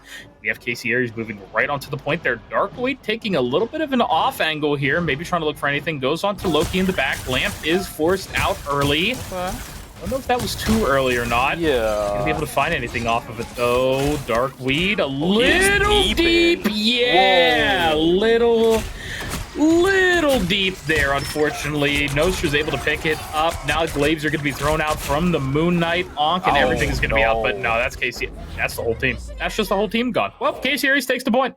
Yeah, I think Darkweed should not have played like that. Everybody started corralling into the center, and that kind of value with the Thor ultimate would have been massive. I think it actually could have turned the fight and maybe allowed Mojangles to get the initial push in onto the point, but they're not going to be able to do it. Really unfortunate for them. And again, they're going to start out the map with losing the initial control point. Namor now has the ultimate as well. This is going to be really difficult to push through the corridor. Oh, here we go. The whale is indeed called. Unfortunately, Giganto not able to find much there, but Darkweed gonna pick up that kill. The Moon haunts you. Green Knight picks it up, even though it should have been a Moon Knight kill, but that's just me. Now, KC Ayres here is just gonna try and stall as much as possible. Claire still has the ult. They have a few ults actually to use here, but unfortunately, the Honored One will pick up Claire, and I believe this is Mojangles gonna be able to take the point for themselves. Okay, now hold it, right? That's the thing that we need to see from this team. A lot of ultimate value on this side of Mojangles. Look at this. We got 4 ultimates available. Hella's also about to have it. There it is. 22% for the Moon Knight. He can build that up extremely quick. The Honored One has been doing some really nice shots with his glaives. So a lot of bounce damage means that percentage is going to start climbing extremely quickly. But look at on the side of KC Ayres as well. 4 ultimate stack. Illicit's ultimate is 65% of the way there. With how open this area is, that ultimate is going to absolutely demolish Team Mojangles. Needs to stop it now, but Halcyon gets picked off immediately, and that's even more time that Team Mojangles is going to be able to buy for themselves. It's a very early pick for them as well, and it looks like Illicit just about to go down as well. There we go, Mojangles finally able to find it. Claire off angle there, not able to find anything except their own grave, unfortunately. Now Mojangles, this is what I like to see. Finally finding their footing, as I always say. And my god, yeah, they're forcing KC Ayres to back up almost all the way into their spawn. Sure, gonna be walking up here straight with Darkweed. into the tentacle. Yeah, straight into it. Trying to maybe get an angle on the high ground there, up in the middle part of heaven. What we're gonna see though, Circuit goes on up. Woo! There we go, Circareth with 3. Leo, Green Knight, Pablo down. Circuit goes down. And oh, I think this might spell doom for Mojangles at the moment. It indeed will. That's the point taken over by KC Ayres. And they need 50% to take the series, Shuvi. Will they be able to do it here? Just needs to hold it, but Team Mojangles, they bought a lot of time for themselves too. 73%. It's a lot easier of a push they're going to have this time around compared to the previous round. Let's see if they're able to push it in, because for now, trying to get out of the corridor, this Black Widow is making it really difficult for people to do so, but they're dodging the shots really well. Green Knight is going to activate the Cloak and Dagger ultimate, allow the members of Team Mojangles to push in. 71 to 72. People are starting to fall down. 2 members of Team KC Ayres down. 3 members of KC Ayres down. This is not looking good for Team KC Ayres. We might go ourselves to a 3rd round in Burnin' T'Challa. Mojangles trying their desperate pleas to hold on. Illicit. Members are falling. Circuit makes a mistake on their play too. Illicit still holding strong. And there's the punch to knock him down. This portal has to be it. The last potential push coming through for Team KC Ayres, denying what they can. Nostra doing what he can too to deny Mojangles. Those supports are going to die. There is the whale going down and double kill onto the supports. That's going to be it. Overtime taking, but nobody on Mojangles on point. That's going to be it. 2-0. Oh, wait. Wait. Okay, wait, nope. Hold on. There we go. Hold on. Wait. We have a strange portal coming on in. Circuit gets 1. Nostra in turn picks up 1, though. We thought it was the final fight, but here it goes. Only a little bit more. Oh, KC Ayres just wiped them clean. And with Cloak and Dagger dying, they take the series 2-0. Hey, you know what? I like the effort from Team Mojangles, but in the end, KC Ayres will take it away 2-0 for themselves in both the sets as well as the round. So congratulations to KC Ayres. What a great series we had from Team Mojangles. I love the spirit that they had, but they just needed a little bit more of that. Listed again with the MVP as well. Look at that. I don't know how much you get. How do you get so much value out of this thing, man? I mean, he was thinging it, dude. He was indeed thinging it. We gotta put you on the thing in it, Wave. You know what I mean? Teams might have to ban this thing. I swear to God, there are so many things to ban against Team KC Ayres. I'm really worried about some of the teams that are going to be playing up against these guys in the future.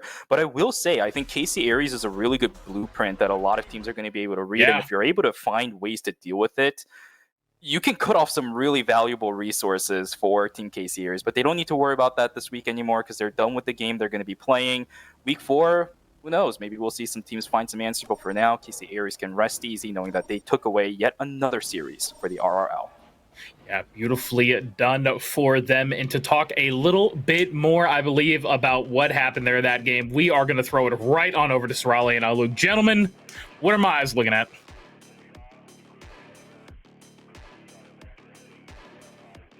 Thank you, gentlemen, for bringing it back over. KC Ayres versus Mojangles. KC Ayres is able to take the intergalactic empire of Wakanda home for the dubs, for the win for the week. How do we feel, Sorale? I think I'm looking at a thing right now. The thing. Is it a big thing? That's to be seen. Illicit is pretty crazy on it, though. I mean, Illicit is too big on the thing, is all I'm gonna say. Like, I'm honestly surprised they didn't ban him straight up.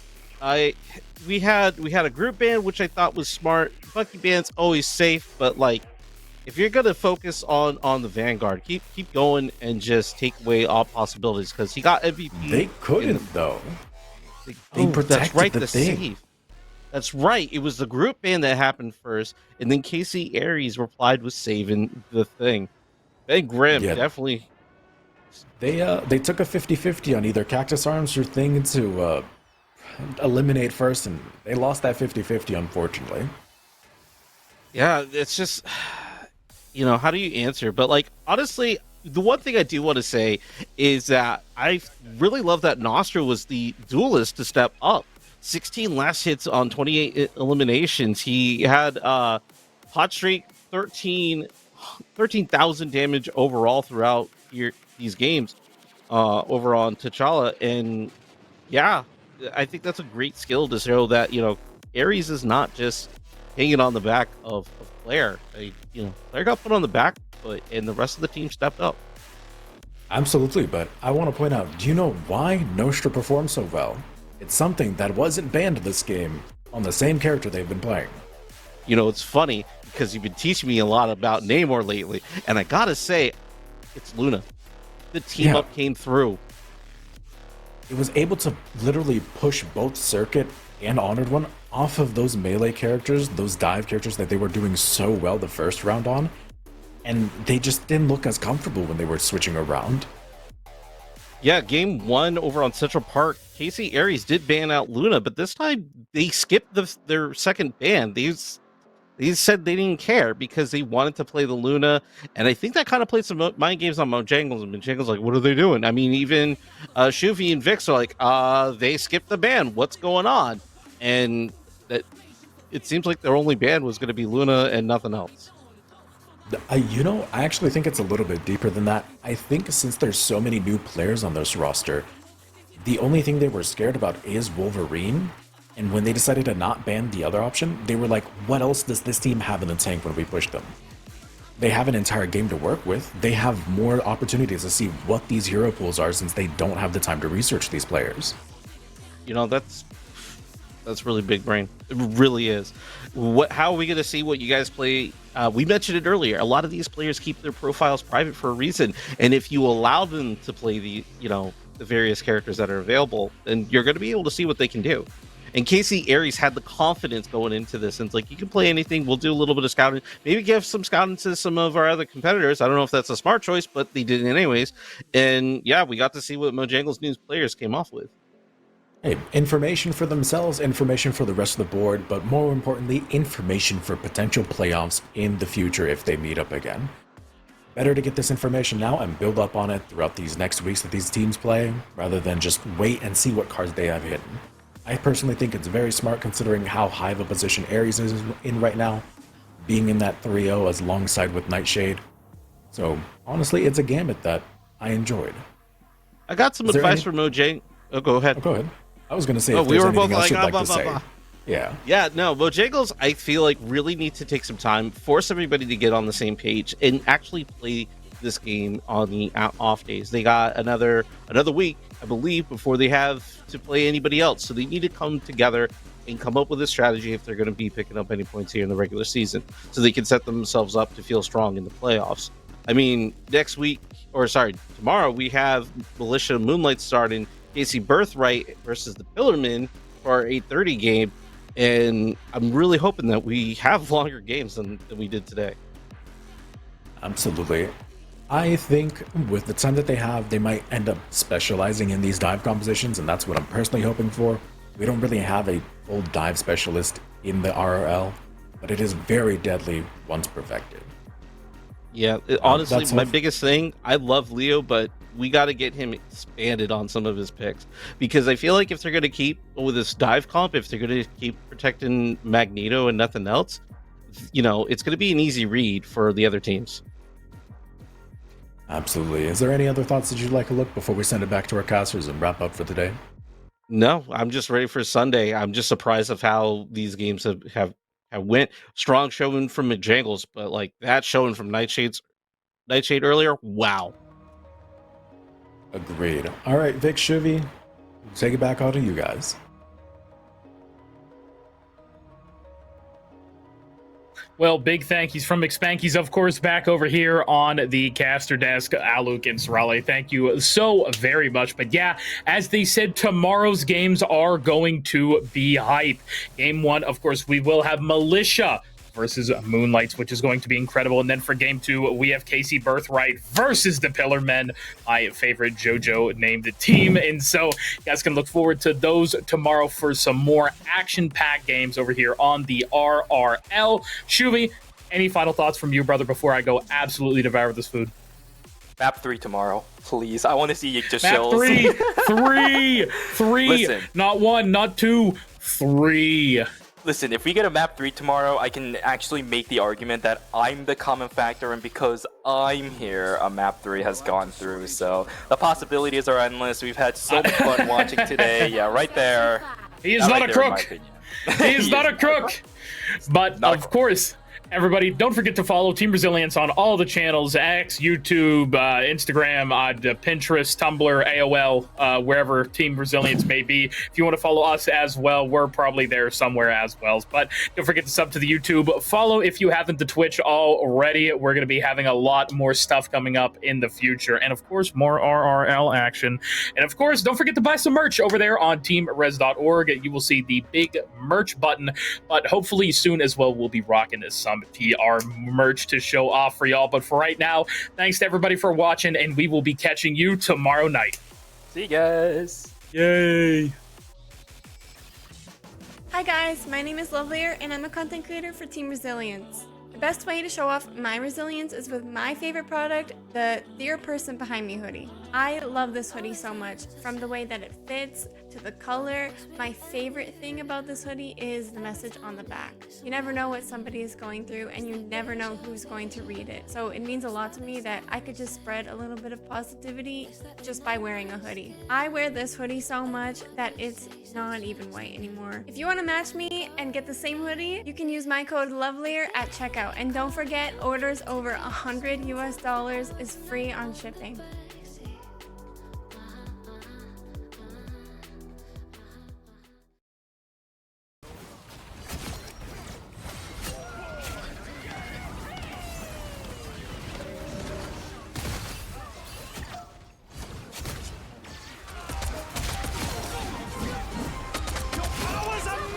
Ready to put on a show.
have to sort each other out first.